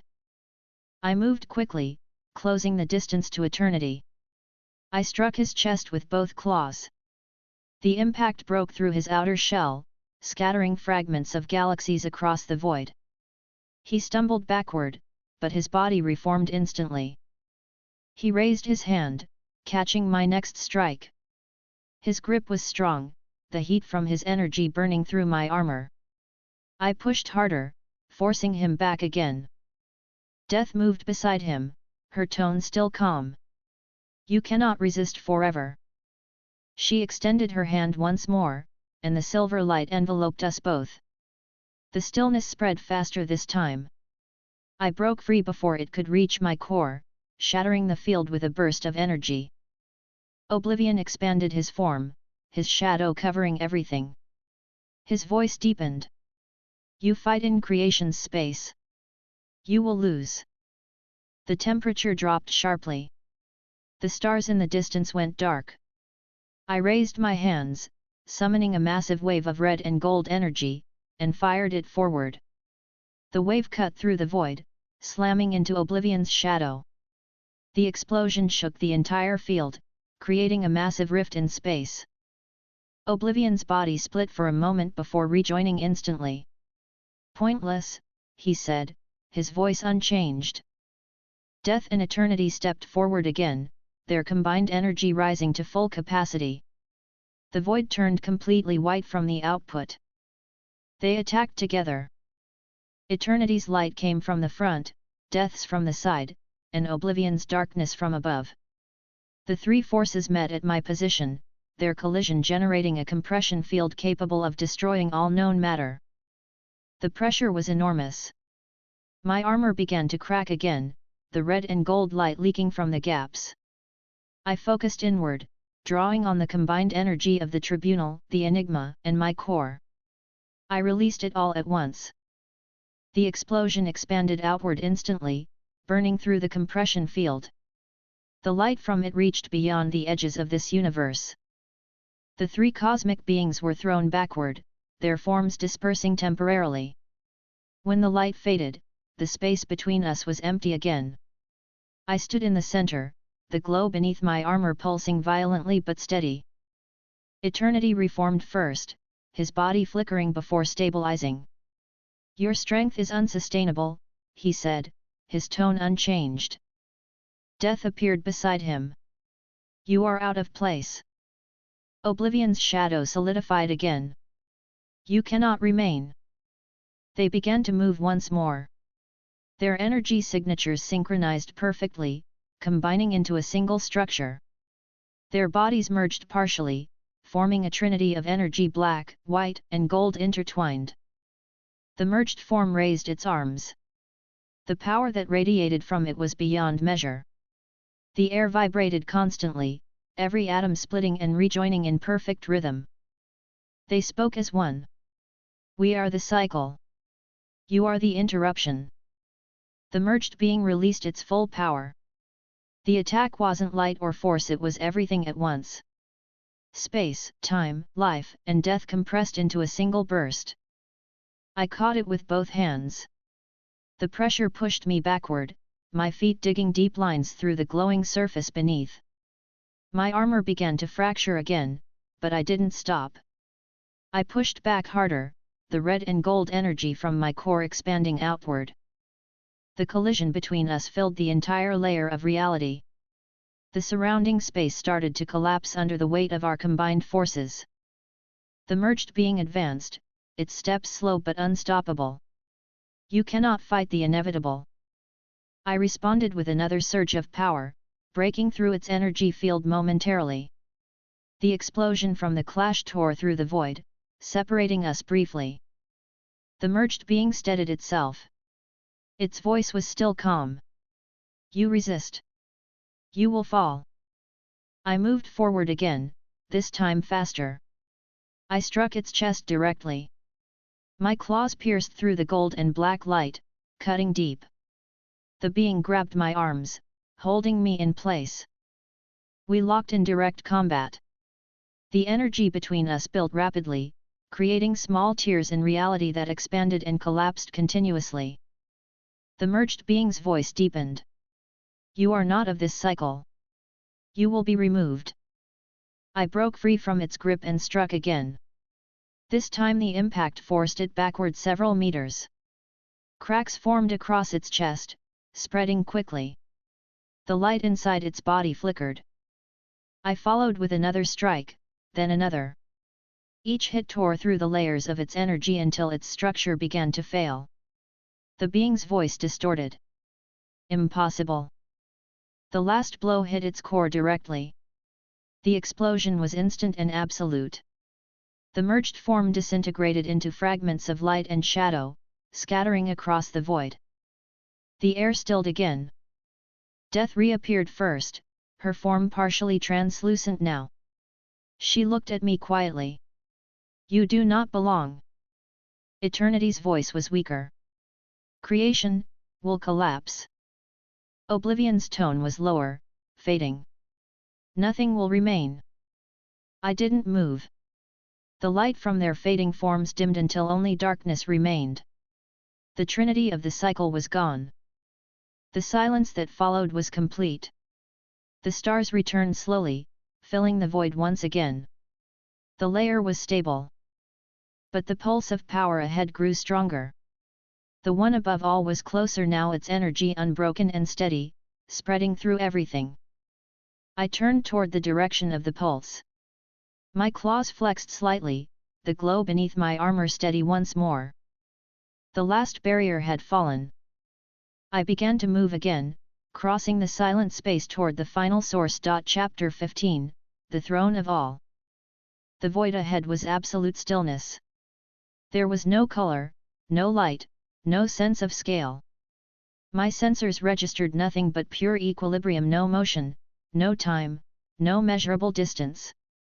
It was the realm beyond creation, the origin point of all energy, where the one above all existed. The multiverse behind me was quiet. The energy traces of death, eternity, and oblivion were gone. The pressure from their absence lingered faintly, but this realm did not acknowledge it. Everything that entered here lost connection to the known layers of existence. I advanced slowly. The surface beneath me wasn't matter or energy, it was structure, a flat field of white that continued endlessly in all directions. Each step produced a faint vibration that spread outward before fading. The pulse I had been following for what felt like eternity came from the center of this field. The closer I moved, the stronger it became. The rhythm was perfect, steady, balanced, unchanging. It wasn't a sound. It was function. The air shifted as I reached the center. The field around me darkened slightly, not from light but from compression. A presence formed in front of me, emerging from the white surface without motion or transition. It was not shaped like a god, nor did it resemble any form known to creation. The figure stood tall, human in structure but vast beyond perception. Its skin glowed faint gold, faint silver, faint white, changing in steady intervals without distortion.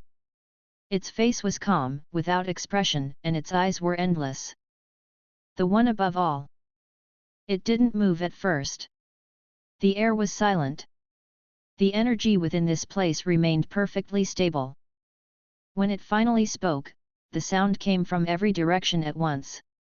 You have reached the center. The voice was steady, unhurried. Every syllable carried equal weight. I stood still, observing. My claws flexed slightly, the gold and red light beneath my armor steady but tense. The presence in front of me didn't radiate hostility. It didn't radiate anything. It was pure existence. You have consumed what was not meant to be taken, it said, its tone calm.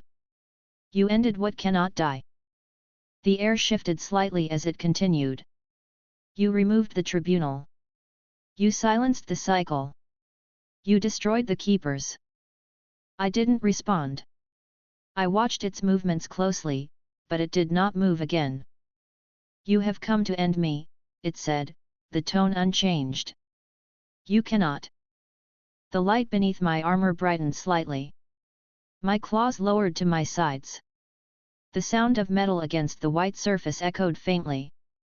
The one above all raised its hand. The motion was slow and deliberate. The field around us changed instantly. The white surface transformed into a vast expanse of shifting structures, worlds, galaxies, and timelines suspended in transparent layers. Every possible reality existed here simultaneously, arranged like a living map. It looked at the structure around us. This is everything. Its voice carried through the infinite space clearly. Every law. Every being. Every breath. It turned its gaze back to me. You will not unmake this. I could feel the density of its energy now. It wasn't violent, but it filled every direction. The weight of it pressed against my body evenly. I stepped forward. The movement made the surface shift slightly, adjusting around me. My armor vibrated faintly as my energy increased. The red and gold light pulsed brighter. The one above all observed quietly. You cannot overpower what creates power. It extended its arm again. The space around me compressed instantly. Every form of matter and energy bent toward a single center. I raised my hand, releasing a pulse of energy to stabilize the pressure. The air broke apart in visible waves as the two forces met. The compression stopped briefly, but resumed again, stronger. I pushed harder, expanding my energy field to full capacity. The red and gold light formed a shell around my body, stabilizing the area immediately around me. The one above all lowered its hand. The field stopped. The pressure disappeared entirely. "You fight because you can," it said. "Not because you must." Its tone was still calm, steady, without rise or fall. I advanced another step. The energy beneath my armor surged in response, the gold and red light merging into pure white. My claws glowed faintly. The one above all remained motionless. Its expression did not change. "You have no origin in this place." I released a controlled burst of energy toward it. The beam traveled straight, cutting through the empty space silently. The moment it reached the figure, it dispersed completely, the light dissolving into the surrounding air. The one above all didn't react. It lowered its gaze slightly. Energy cannot harm its source. It raised its hand again. The field around us shifted once more, this time forming a single massive shape above us. It was a sphere of compressed reality, the entirety of existence condensed into one construct. It rotated slowly, the edges flickering faintly with countless universes layered inside. The one above all gestured slightly. The sphere expanded, growing until it filled the horizon. Its voice remained quiet. "You wanted creation. You wanted control. Now face it." The sphere collapsed inward. The force struck me instantly, crushing through my field. My armor strained under the pressure, the plates heating until they glowed. I steadied myself, planting my claws into the ground. The vibrations from the compression spread through the field beneath us. I pushed back, releasing a pulse of energy from my core. The red and gold light surged outward, meeting the collapsing force. The two energies clashed, generating a visible shockwave that extended across the entire realm. The one above all didn't move. Its voice was quiet. "You cannot destroy what you are part of." I focused harder, pulling in the remaining energy from the surrounding space. The light intensified. The compression began to reverse slightly. The pressure against my armor decreased by a fraction. The one above all's eyes flickered once. "You use what I built." It raised its other hand. The space around us split open, revealing endless versions of myself across parallel realities, each frozen, each identical, each standing at a different point of their path. It spoke again. "Every possibility ends here." The frozen copies dissolved into dust. Their energy flowed toward the one above all, merging into its form. The power level around it increased sharply. I braced myself as the new wave of force hit. The impact tore through the ground beneath my feet, cracking the surface of the white field. I stabilized immediately, forcing my energy outward again. The red and gold light exploded from my body, burning through the compression field completely. The one above all's expression remained neutral. "You resist creation. You resist existence." It extended its arm again, forming a massive barrier of pure energy in front of me. The barrier was smooth, transparent, and infinite in scale. Every reality's combined energy filled it. I moved forward, pressing my claws against the barrier. The surface was cold and unyielding. I pressed harder. The material flexed slightly but didn't break. The one above all's voice returned. "Every atom you touch belongs to me." I increased the pressure. The cracks began to form slowly, spreading outward from the point of contact. My armor vibrated violently from the feedback. The barrier resisted, but the cracks grew. The one above all raised both hands, reinforcing the structure instantly. The cracks sealed. I stepped back once, then struck again with full force. The sound of the impact filled the void, a single heavy vibration that echoed for several seconds. The barrier fractured completely. The explosion sent energy waves in all directions, scattering across the realm. The one above all lowered its head slightly, watching as the fragments dissolved. "You destroy what you do not understand," it said quietly.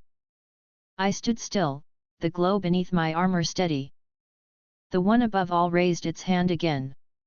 The field shifted one more time, transforming into a bright horizon filled with stars.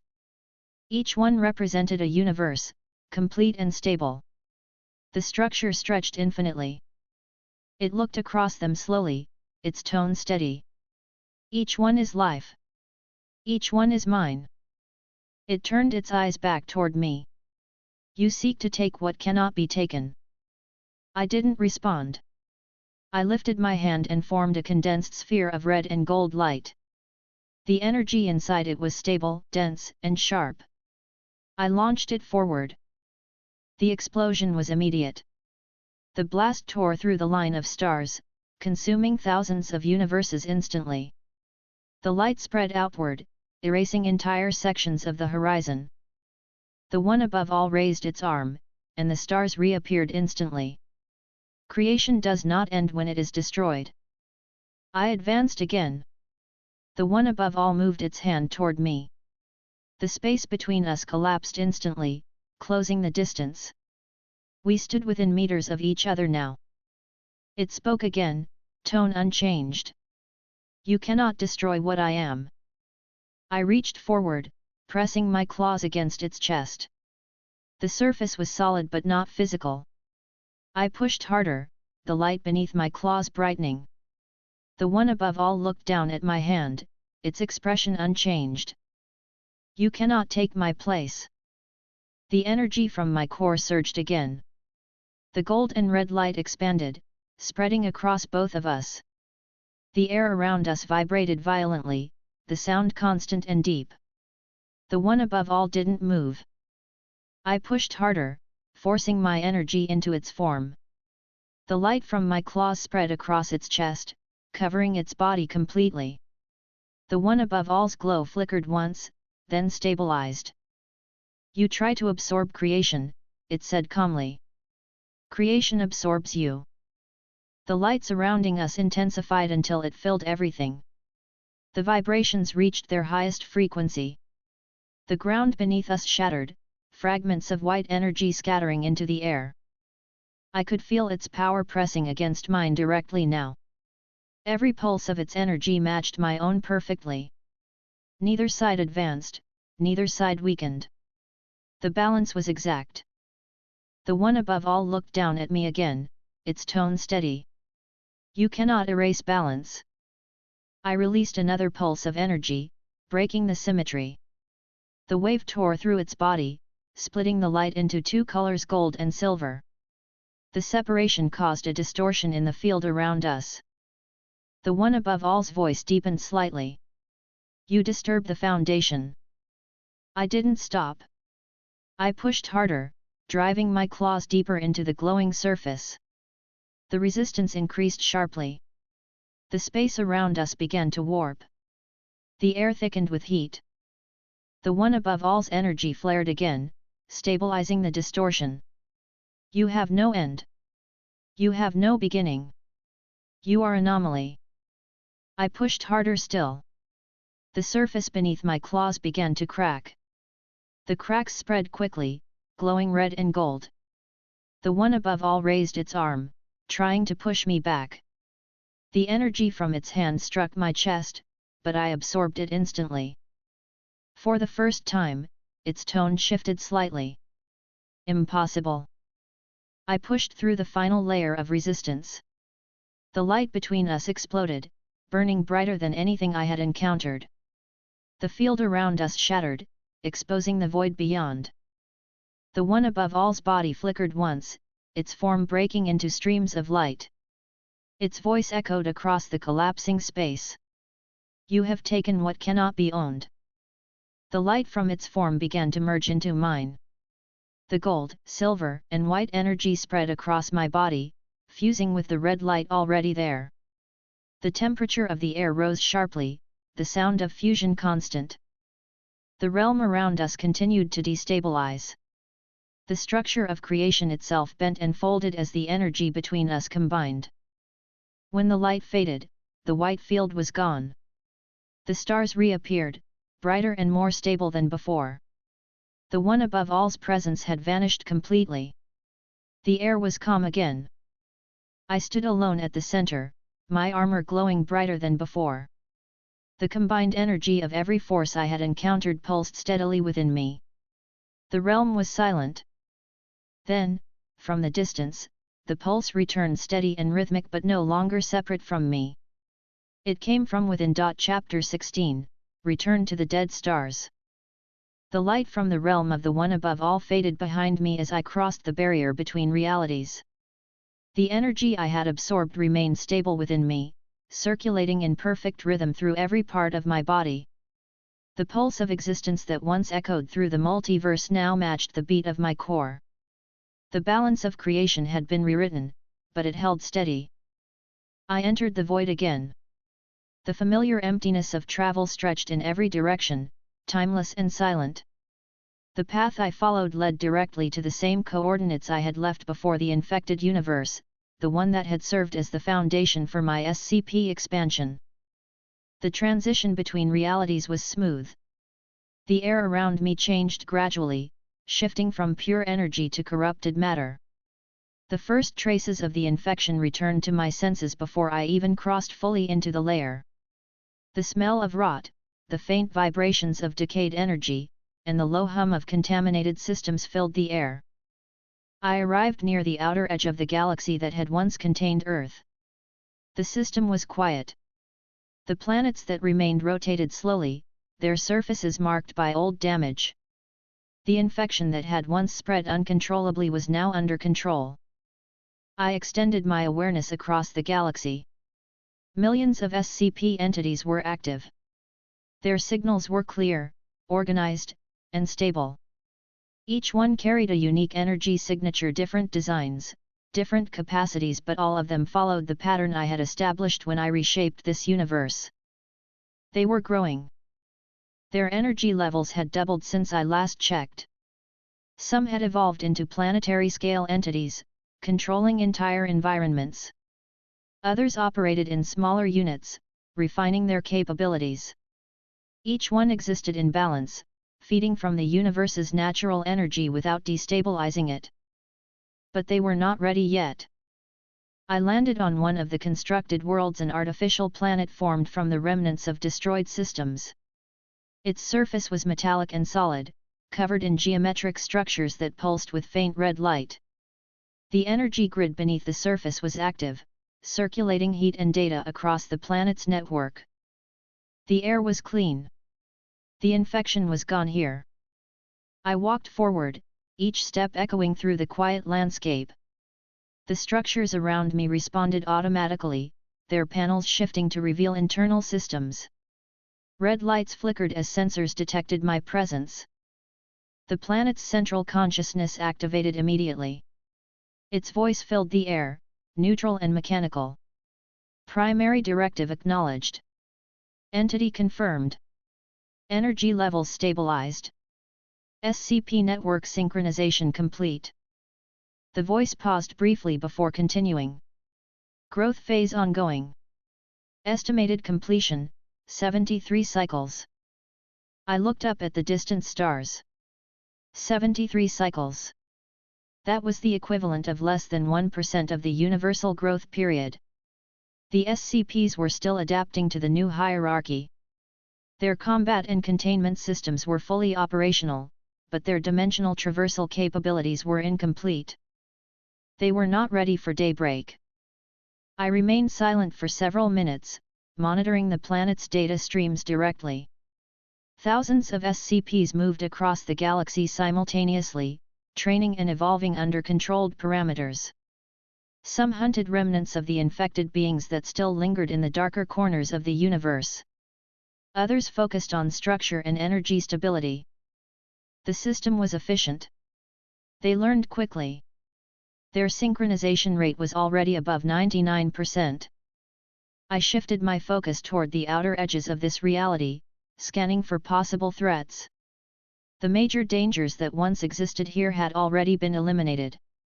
Zombie Thanos, the corrupted Celestials, and the remnants of the cosmic infection were gone. The Living Tribunal, the Enigma Force, Eternity, Infinity, and the Beyonders had been erased from existence. Half of the largest threats across the multiverse were gone. The rest still existed, some hidden, some dormant, but they were scattered across realities that were now open to traversal. Daybreak was approaching. The SCP's purpose was simple: to expand beyond this universe and establish absolute balance across all creation. Each one would carry the core directive to contain, adapt, and evolve against any opposition. But the timing had to be exact. If released too early, they would fail against the remaining multiversal entities. I turned my gaze toward the dark edge of this galaxy. The faint traces of the infection still lingered there, in small concentrations, infected stars that continued to emit unstable energy. I extended my hand toward them and released a focused beam of power. The beam struck instantly, disintegrating the remnants into nothing. The stars went silent. The system's sensors responded immediately. Sector 12 contamination neutralized. Energy pattern confirmed stable. I lowered my hand. The air returned to normal temperature. The light from the planet's core pulsed brighter for a moment before stabilizing again. The SCP network responded to the action. Across the galaxy, multiple units activated simultaneously, adjusting their configurations to match the updated energy readings. Their data synchronization improved further, reaching near-perfect alignment. I monitored them closely. Every SCP moved according to the same rhythm. Their formation was flawless. The largest units, planetary-class entities with full-dimensional reach, remained dormant beneath the crusts of their worlds, absorbing energy for activation. The smaller ones moved freely, hunting, building, and learning. Their behavior patterns were consistent with my expectations. Their evolution was predictable, structured, and efficient. I walked across the metallic surface of the planet, moving toward the central structure that connected directly to the network core. The structure was tall and triangular, its surface covered in smooth black panels that reflected faint red light. I entered through a side passage. The interior was silent, illuminated by dim red streams of data running through the walls. The core chamber was massive. A sphere of condensed energy floated at its center, suspended by gravitational fields. The sphere pulsed slowly, releasing faint vibrations that carried across the entire planet. It was the control center, the point through which the SCPs communicated with one another across the galaxy. I stepped closer, placing my clawed hand against the surface of the sphere. The connection formed instantly. Data flowed into my awareness streams of energy readings, growth metrics, synchronization charts, and combat analysis. The SCP network was nearly perfect. Only the final stage of dimensional traversal remained. I withdrew my hand slowly. The surface of the sphere pulsed once in acknowledgement. Connection terminated, the system said. I turned and exited the chamber. The passage outside opened automatically as I approached. The metallic doors shifted apart with a low vibration, revealing the surface once more. The planet's horizon stretched endlessly, illuminated by distant stars and faint red light from other structures. The galaxy was quiet. I stood there for a long time, watching the data flow across the sky. The SCPs continued to evolve, expanding their reach across the universe. The infection was almost entirely gone, replaced by structured order. The countdown to daybreak continued. The preparation phase was complete. The universe was functioning as a stable base of operations. The SCPs had adapted to every environment. Their containment fields, energy absorption systems, and replication capabilities were all operational. Only the multiversal barrier remained. I looked up at the distant edge of the sky. The barrier shimmered faintly, an invisible wall that separated this reality from the others. It would break soon, once the SCP's dimensional traversal systems reached maturity. Once the barrier broke, they would spread. I turned my gaze downward again. The planet's surface reflected faint light off my armor. The glow beneath my plating pulsed steadily, red and gold intertwining without interruption. The power of the one above all, the Tribunal, and every entity I had consumed remained perfectly stable. The SCPs resonated with it. They were connected to me through the network. Every pulse of my energy affected them. Every change in my frequency altered their evolution. I adjusted the flow slightly, raising it by a fraction. The effect was immediate. Across the galaxy, the SCP's energy signatures increased in response. Their growth accelerated. The planet's core registered the change. Growth rate increased by 4%, the system announced. Estimated completion time reduced to 62 cycles. Better. I watched the energy readings stabilize again. The synchronization remained perfect. The SCPs adapted without disruption. I extended my awareness once more, scanning the outer edge of the universe. The faint traces of other realities flickered in the distance, worlds untouched by infection, universes still functioning under their own hierarchies. Each one would be connected soon. Daybreak would begin there. The galaxy beneath me hummed faintly. The SCPs continued their routines without pause. The largest of them stirred within their planetary cores, absorbing more power. The smaller ones built massive containment structures, preparing for deployment. The network was ready to expand. I stood motionless, observing the distant stars. The energy surrounding me was calm but dense. My armor glowed faintly, reflecting the red light of the planet's surface. Half the threats to daybreak were gone. The remaining half, those still beyond this universe, would fall in sequence. The SCPs would spread across every layer of existence, establishing permanent containment. I turned away from the horizon. The metallic ground beneath my feet vibrated softly as the planet's systems adjusted to my presence. The voice of the central core returned through the air. Primary directive acknowledged. Daybreak readiness at 72%. Awaiting full dimensional access. I looked up once more at the faint shimmer of the multiversal barrier. It vibrated slightly now, reacting to the growing pressure from within this universe. It would not last much longer. I raised my hand toward it, releasing a controlled pulse of energy. The wave reached the barrier instantly, testing its stability. The surface rippled once, faintly. The structure held, but only barely. Soon. I lowered my hand. The red and gold light beneath my armor dimmed slightly, returning to normal. The SCP network adjusted to the new energy fluctuation. The galaxy resumed its steady rhythm. I turned back toward the core structure. The countdown continued. Daybreak approached. Chapter 17, The Door Beneath All Things. I stood on the command plane of the artificial world and watched the network hum. My SCP lattice pulsed across the re-engineered galaxy in clean intervals. Heat maps traced growth bands with no deviations. Combat clusters drilled through their cycles without error. Long-range gate scaffolders ticked upward in their readiness column. My chest felt tight with steady focus. Daybreak needed a clean runway. No gaps. No loose ends. The next pulse rolled through me from outside this universe. It was not a normal pressure wave. It was not dimensional shear. It was a signature with intent, and the intent was hunger without ceiling. The spectrum tag resolved in my head at once. The one below all. I looked at the multiversal barrier. It shivered under the rim of my knuckles when I pressed a line of energy across it. The SCPs on 16 anchor worlds echoed the tremor and held formation. Good. The network could run on its own for several cycles without me.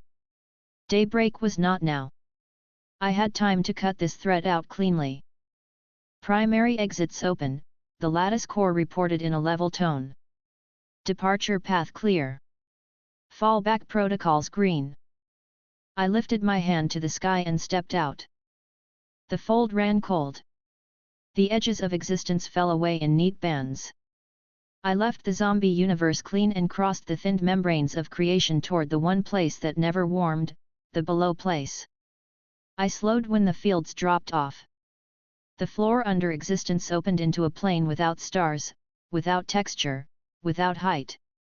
It was a pressure that set down and a silence that never stopped. Gamma light howled through it in silent storms.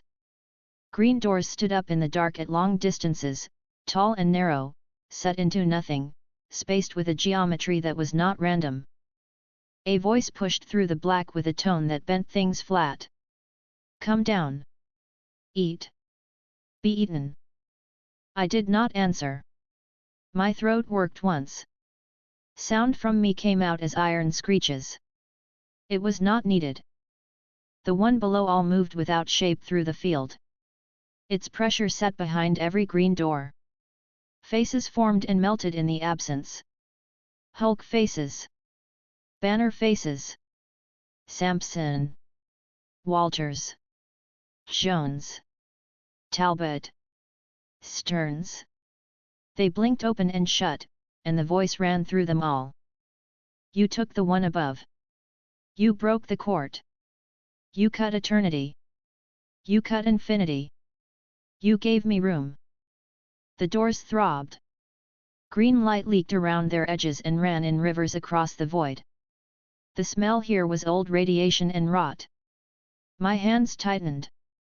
My ears rang with a sharp, steady note that was not sound. The green door in front of me breathed like a chest. I raised my right arm and put my claws into the seam where light bled.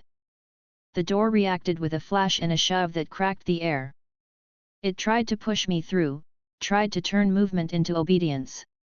I held both sides, pulled once, and broke the frame. The door twisted and went flat. The light bucked and went black. The floor under it smoothed. I watched for a count. Nothing came back up. The one below all pulled in around me. The dark deepened. A storm of gamma rolled through and wrapped the space like a chain. The voice did not rise. It stayed even and low. You do not close my doors. Another green door burst open behind me. A third flashed on my left.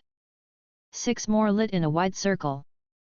Figures stepped out, all at once, all slow, all heavy. Their feet did not make sound. Hulk came first, not the rotted corpse I had crushed on Earth, but the giant without limit that walked here. His body was clean of decay and soaked in green light. The eyes were pits that held no idea of mercy or hunger, only forward. He roared and the below place shook. Next came the compound abomination with the ribcage mouth, his chest peeled open and full of teeth and eyes, his arm grown into living bone spurs that dripped radiation. Then Stearns, the leader, thin as wire, skull swollen with folds, eyes burning. Ross in the red Hulk frame, heat falling off him in sheets. Sasquatch, long and orange, eyes hollow. Doc Sampson, hair dark green, mouth set. Jennifer Walters, She-Hulk, jaw tight, eyes flat, skin cracked with light. They did not speak as people spoke. The one below all spoke through them. Eat him. They moved. Hulk crossed the floor between us in one step and swung. The blow hit my chest. The force rippled through my plating and broke old scars open. I slid 3 lengths back, dug my heels into the dark, and stopped. The abomination charged from my right with a chest that yawned, and the cage teeth shut down on my arm with a crunch. They did not pierce. They held. The red Hulk hit my hip from the side with a low grunt and lifted. The world jumped. I went up and down again hard. The ground broke under us into sheets. It was a straight test. I set my feet, took the weight, and pushed outward with a steady pulse. The green storm bent around me. Samson hit my back with both hands and drove gamma into my spine. Leader pointed at my head and poured cold computation into the attack, folding trajectories and pulses to strike the gaps. Sasquatch raked at my ribs. She-Hulk went for my knee with clean form and followed through. I pulled my arm free from the rib cage with a rip. I put my palm against Hulk's sternum and pressed.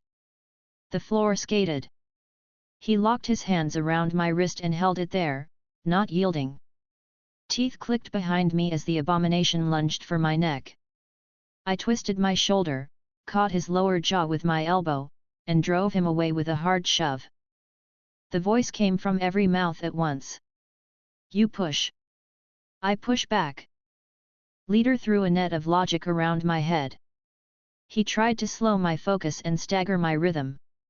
I left the net hanging and put both hands on Hulk's collarbones, set my stance, and walked him backward into the storm. Red Hulk cut in with a hook, and I jerked Hulk's shoulder into the line so the red fist sank into the green back. Heat and radiation flared and threw off black smoke. Hulk shifted his grip and swung his forehead up into my jaw. The crack rang. He pushed to break my balance. I dropped weight into my hips, rolled him off, and used the push to sling him into Sasquatch's charge. They went down together in a snarl of limbs and hair. She-Hulk took the open lane. She drove a straight right at my throat. I met it with my forearm and returned a short hammer to the deltoid. Her arm dropped. She stepped out, reset, and cut to the other side without pause. Clean. Focused. No wasted motion. My chest rose once. Respect lived under the even air. The one below all pressed the green doors wider. New light opened in each seam. More Hulks pulled through gray, devil, no name, mindless. Their teeth were all the same. The pressure climbed. I put my feet wide, shoulders loose, and reached into the floor with my core. The Enigma shard and Tribunal gold burned steady in my chest. I spread them thin, not explosive, not sloppy. I laid a grid out in the dark, a mesh across the below place without seams. Every door that touched the mesh met resistance and began to stall. The hunger on the other side leaned into it. The frames creaked. The dark roof flexed. The network held. The voice spoke again, not louder, but closer. You think in lines. I think in hunger. Leader felt the mesh and moved to counter. He threw a lattice of gamma logic across my field, trying to turn my lines back into doors. He overclocked the green door math, fed it with the raw shapes of fear and rage that lived in the frames. The doors bit down hard. The mesh lit under the strain. Hulk stood. His chest rolled with slow breaths. He wiped his mouth with the back of his hand and came on again with patient steps. He did not shout now. He took my center with straight attacks that came in pairs. I blocked and slid. He did not chase. He cut angles and gave Red Hulk lanes. Raw slammed home into my flank. I stepped across, let their paths cross, and turned their arms into each other's plates. The impact knocked sparks from both. They grunted and fought through. Abomination came back with his rib cage clamping. I sank my claws between the plates and ripped the cage off his body in one smooth pull. He fell to his knees with a ragged moan. I lifted the torn cage and drove it through the nearest green door. The light at that seam blew out and the frame went dark. The one below all hissed. Not pain. Irritation. Doors do not close for you. I made them close. I took a breath and dropped my center. The mesh I had laid under the below place thickened and went live. Every line became a bar. All the bars joined. I stabilized the floor and anchored the bars to whatever counted as walls here. The dark shuddered, then set. The doors slammed once together in a ring. Some held. Some bucked and blew their seams. The ones that blew drowned their lanes in raw light. The shock in the field rose and sang. Hulk stepped into the spill, soaked it, and smiled without humor. He buelled in with both arms wide. I cut inside, met his chest to chest, and drove my forehead into his brow ridge. He took it. He did not blink. He bared his teeth and returned the same. My head rocked.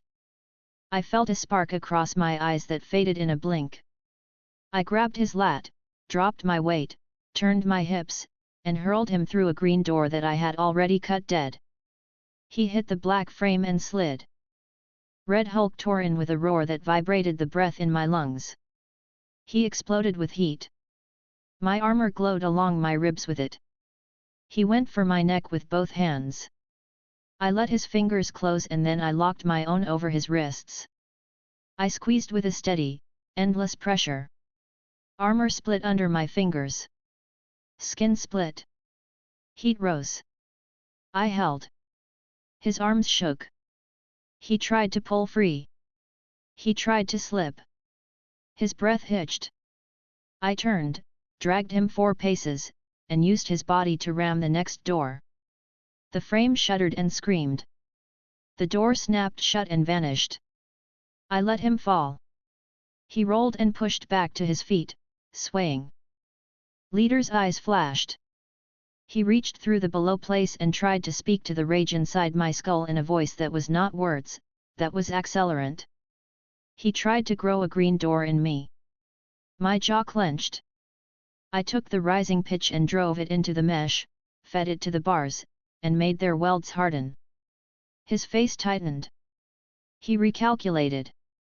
He failed to find a new angle and moved his hands in short, sharp motions. The ground rolled under me.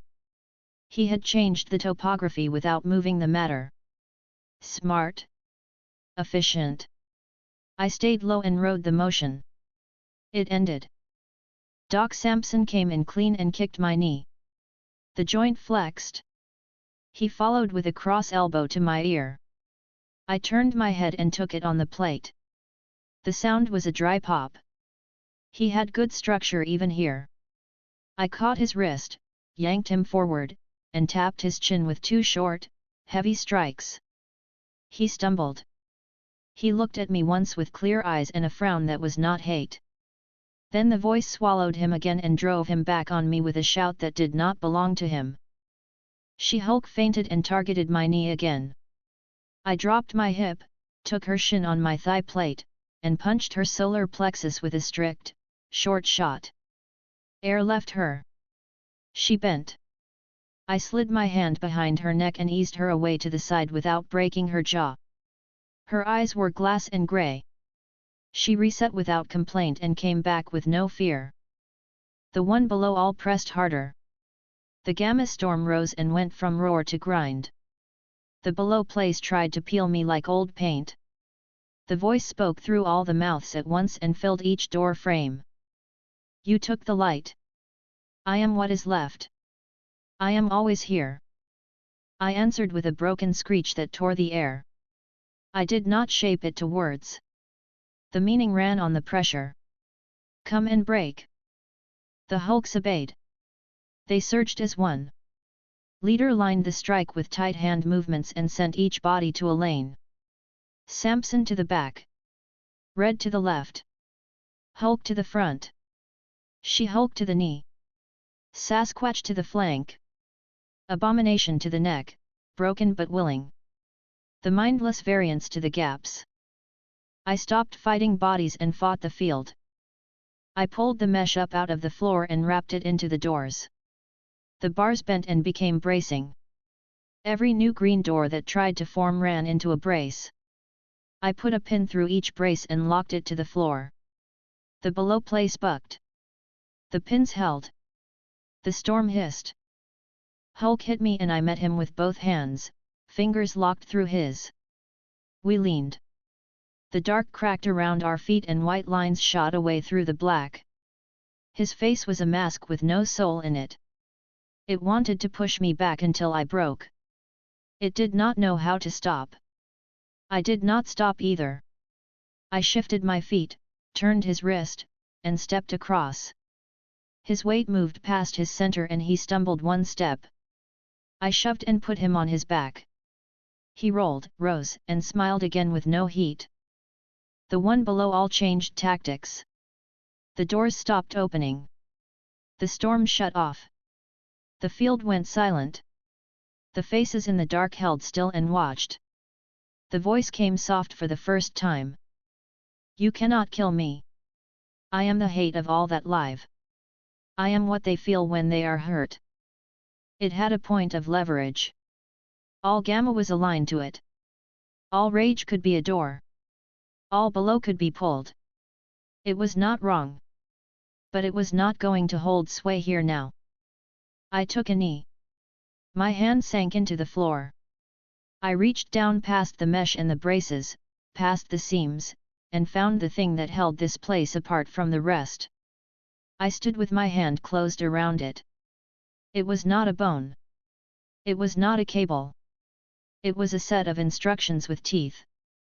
I spoke from the chest because the mouth would only screech. No more doors. I tore the instruction out. The below place screamed. The scream did not move air. It moved rules. The green light around every frame snapped off. Leader's eyes went wide and flat. He stumbled and fell to one knee. Red Hulk clutched his head and yelled. Samson froze. She-Hulk dropped her arms and stared at her hands. Sasquatch blinked, mouth open. Hulk rocked on his feet and steadied. His head tilted. The bottomless pits behind his brow rolled like storm water. He stayed up. He breathed. He did not move. The voice in the dark surged, then thinned. Put it back. I stood with my hand full of the broken instruction and crushed it to dust. The dust turned into black rain and fell up. Nothing came back down. Put it back.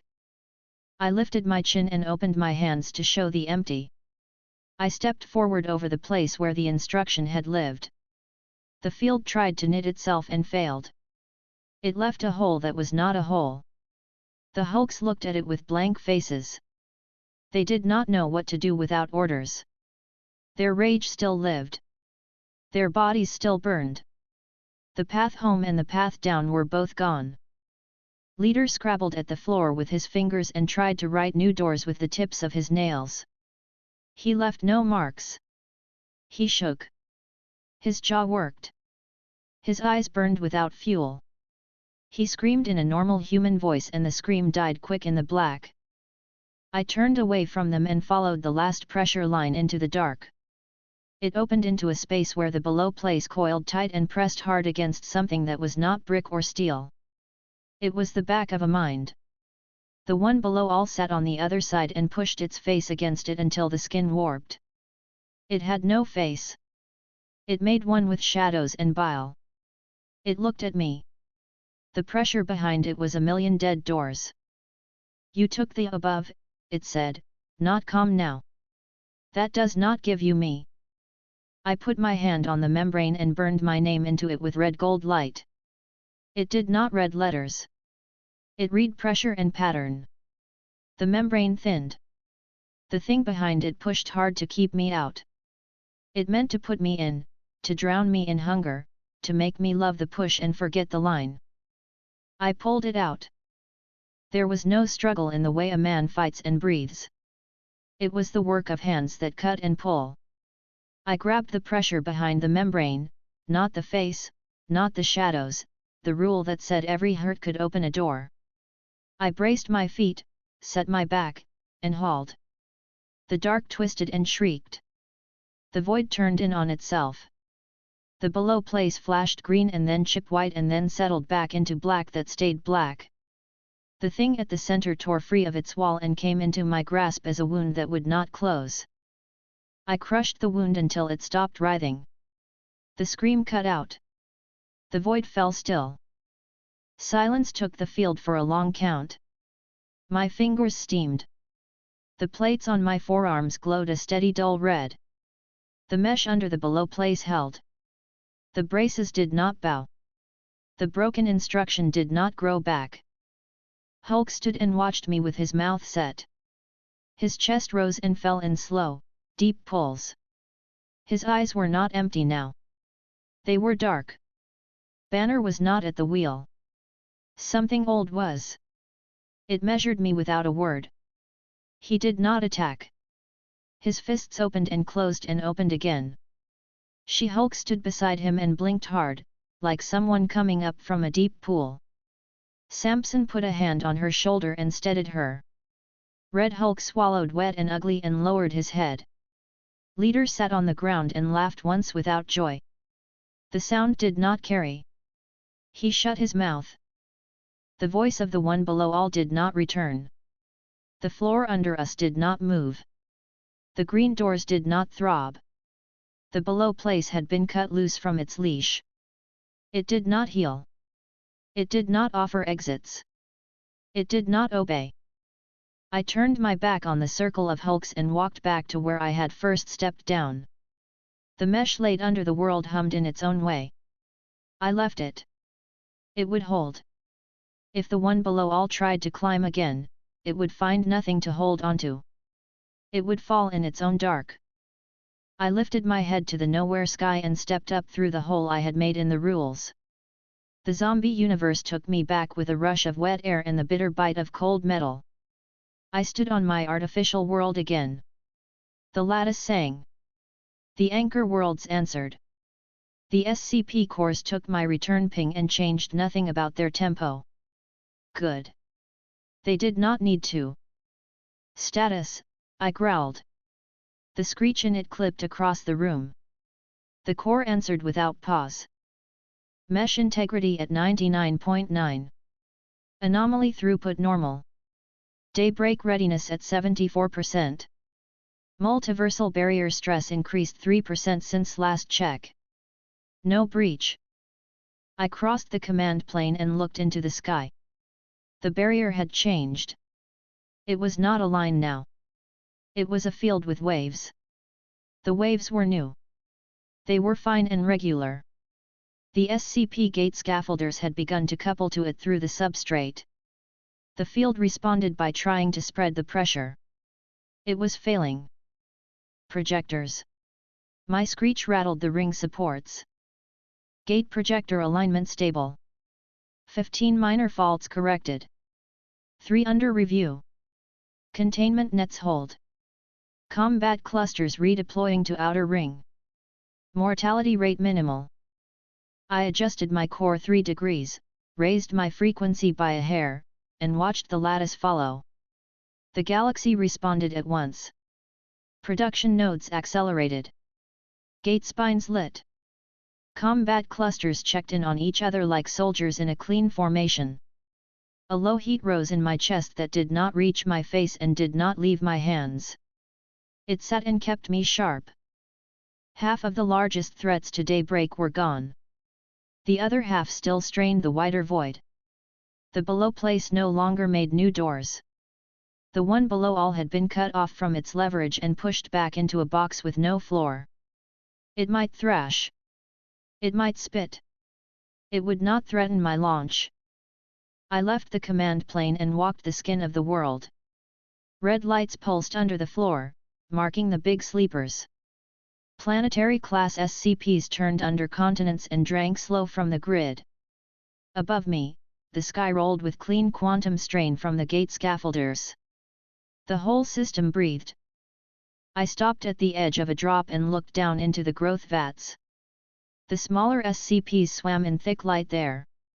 They wrestled in pairs and trios, pulled apart, reformed, and did it again. Their limbs flexed and lit with new joints and new memory. Their cores recorded it all and sent it into the network. A fight ended. 2 forms separated, adjusted configurations, and went again.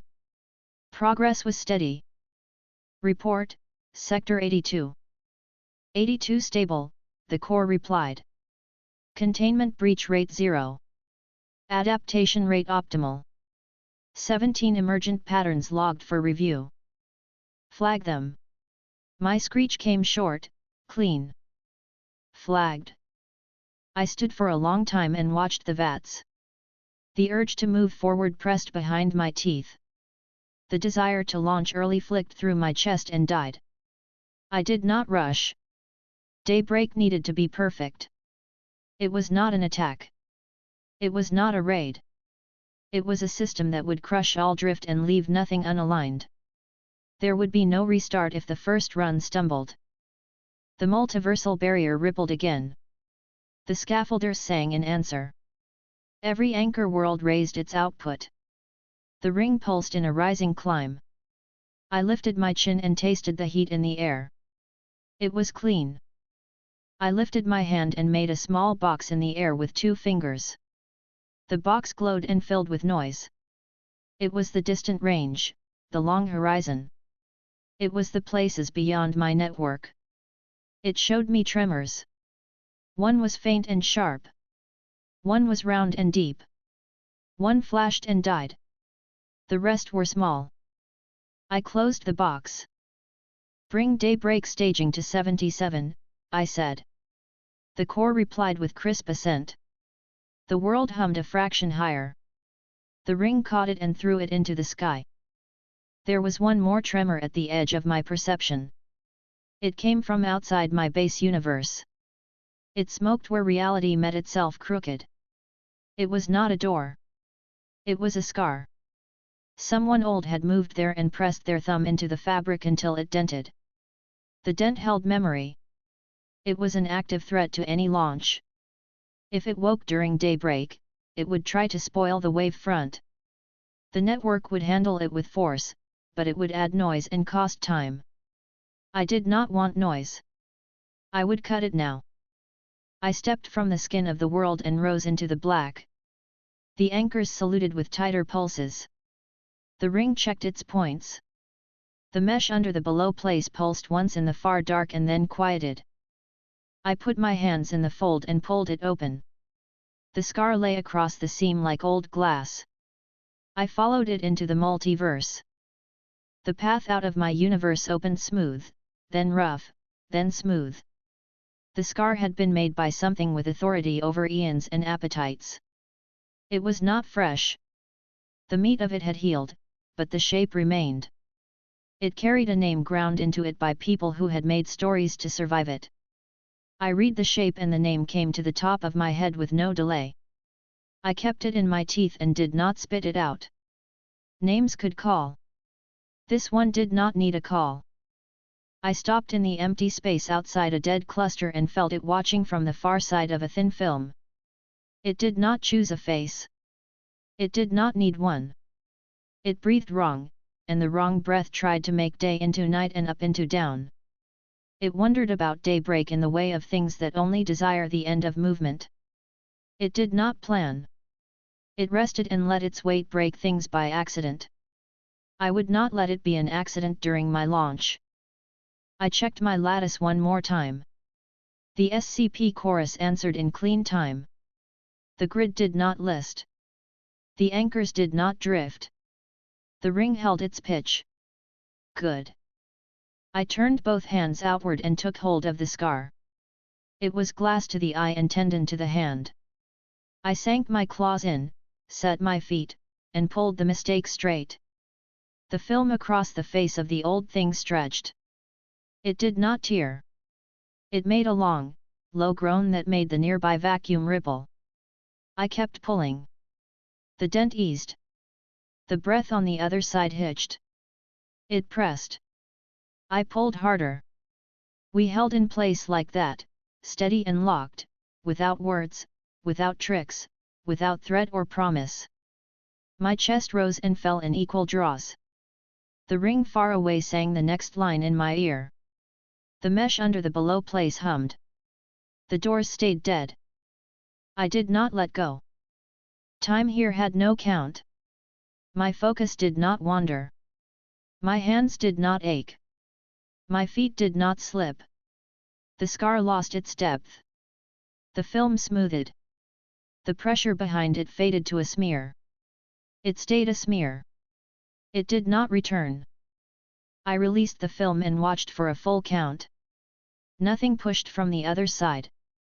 The fabric held shape. That was enough for now. I turned and went back the way I had come. The artificial world greeted me with clean heat and silent systems. I stepped into the command plane and the core spoke before I asked. Daybreak staging at 77.5. Barrier stress up 5 points. 3 scaffolders at limit. Transferring load. No faults. Proceed, I said. The word came out as a harsh scrape. The core accepted it without comment. I looked again into the sky. Beyond the barrier, 1,000 million lanes waited. The first wave would use 1 in 1,000 and still touch more worlds than any army had ever seen at once. The second wave would fill 1,000 times that. The third wave would be a red burn around every horizon. The SCPs would not stop. They would not tire. They would not need to check their hearts for courage or doubt. They would do their work and make the multiverse hold still. The one below all could not pull doors open now. The below place sat quiet and blind. The scar in the far dark lay flat. The old gods I had crushed did not whisper from any corner. The path ahead cleared by another step. I raised my hand and tightened the draw another notch. The world answered. The ring brightened. The SCPs under the crust turned in their sleep and woke a fraction more.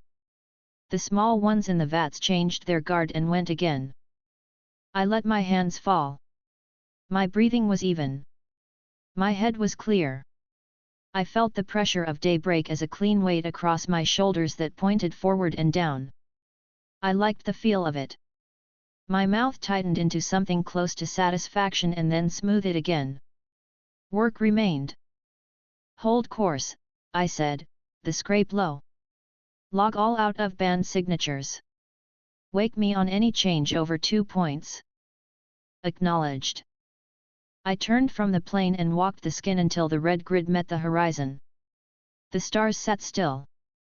The barrier trembled in small waves and not in large ones. The system looked ready. I sank down and sat on the rim of the world with my hands on my knees. I watched the nearest vat glow.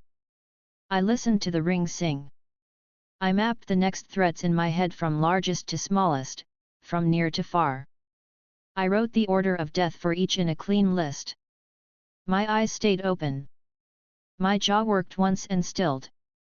The launch waited for the last green light, and I would give it. Chapter 18, Daybreak opens. I stood on the command plane, hands still, gaze fixed on the barrier.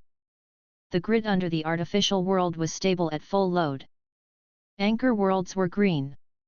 Gate scaffolders were synchronized at limit. The SCP VATs had cleared their last error flags. Combat clusters across the lattice checked in with precise reports. No drift. No waste. No hesitation. Daybreak staging at 80, the core announced calmly. All outer ring calibrations complete. I raised my hand. The ring above the world answered with a tight increase in power. The multiversal barrier trembled and stretched. The air on the plane thinned as the heat rose a fraction. I breathed in and out once, slow and even. The timing sat solid in my head. I did not feel strain. I felt clean pressure in my chest that sharpened my focus. Final pre-launch checks, I said. The scrape of my voice cut low through the chamber. Gate spine dispersion aligned. Containment nets at full charge. Projectile SCP drum sealed. Planetary class SCPs maintain sleep phase directives. Release queues formed. Multiverse selection table loaded. Clearance awaits. I extended 2 fingers. The world sang. Seams opened across the sky in controlled lines. The barrier accepted the stress and did not snap. The ring split the pressure across 1,000,000 points. Gates formed. They held. Execute. The word left my mouth as a harsh shred of sound. It did not need to be pretty. It needed to be true. The universe broke. Not in panic. Not in failure. In sequence. The ring tore the barrier along programmed lines. The tier became a corridor. Corridors became shafts. Shafts became lanes. The lattice obeyed. The first wave went out heavy. Crates cracked open in airless void and inside atmospheres without clouds. Housings peeled back. Seals blew. Red light flooded out in sheets. The SCPs leapt their thresholds in silence and then in noise, each in its own way, each carrying the same directive. Contain. Adapt. Expand. Anchor. I watched the feeds clean and straight. One section showed a dead star system. SCP-169 turned awake under the crust of a world that had not known life and began to grow until its spine reached around the planet's diameter. A second section showed an oxygen world with no natives. SCP-096 stood in a crater with its head in its hands and shook. No one looked. It did not move. A third section showed a red dwarf with 4 rocks. SCP-2000 spooled up under one of them with a hum that had the weight of factories. A fourth showed a gas giant. SCP-2317's gate flickered in the upper atmosphere and then went black as the containment net sealed around it. No leaks. No alarms. Good. Wave 2 launched inside the tail of Wave 1, not behind it. The timing was close. The lattice held it clean. Billions of lesser entities exited in a spread that looked random to the untrained eye and was not. They filled empty lanes and bent around fixed points. The grid in my head updated and showed no collisions. The ring flickered and glowed brighter as the load shifted, and then the brightness evened out and stayed. I felt nothing tugging on my control. No outside hand. The below place mesh held. The scar in the far dark did not move. The old God's Eye erase did not send phantom pressure back through dead channels. The launch stayed silent where it needed to stay silent. I stepped to the edge and looked up into the cut sky. The barrier bent wider. The shafts thickened. The whole system changed shape and turned into an engine. Gate stability? I asked. Nominal. Variance under tolerance. 47 microbreaches resolved. No cross-contamination. Proceed to full dispersion. The ring obeyed. The remaining SCP drums opened and let the multiverse swallow their contents. There was no beauty in it. There was only correct motion that hit every mark. Universe after universe received its wave. Dead universes filled with red light. Living universes felt the air shift and knew something had arrived. It was quiet on the plane. The core's voice held level volume. Primary phase complete. Secondary phase in progress. Anchor seeding successful in 99.9% of targeted realities. Seeding failures under remediation. I lifted my chin. The line on the horizon where the gate shafts cut the sky thinned and brightened. The last of the first stage carriers emptied. The drums closed and cooled. The world's heat output dropped point by point and settled. I closed my hand into a fist and lowered it. The ring dimmed as if it had followed the gesture. The barrier's tremor smoothed. The lane stayed open at reduced load. Daybreak was now real across existence. The new system did not care about distance. It did not care about history. It did not care about heroes or kings or flocks or borders. It would move forward until everything stopped moving. I turned away from the ring and walked across the plane. The core flashed new lines. Supervisor path request queued. Requested destination, isolated reality set labeled superior. Confirmation required. I nodded once. The world opened beneath me. I fell without speed and stood an instant later on a suspension scaffold suspended over a different star in a different sky. The city under me was clean lines and hard glass, fixed at the edges by skyways. New York, but not the one that had rotted. Bright ads slid over towers in orderly streams. Traffic moved fast but obeyed rules. The smell of heat and metal and a little salt filled the air. This world had spent its time polishing itself. It had not learned humility. It was an efficient kind of arrogance. I recognized it. The memory labeled it as the era where Otto Octavius wore Peter Parker's face and hands and called himself Spider-Man without irony. He ran his empire and called it protection. He could hold a city for a time. He could not hold what was coming. I masked my presence and stood with my arms folded, high above Midtown. The barrier had already flexed here. The wave had already come. I waited to see which gift had arrived first. It came out of a clear sky and went through 3 levels of air before the heat caught it.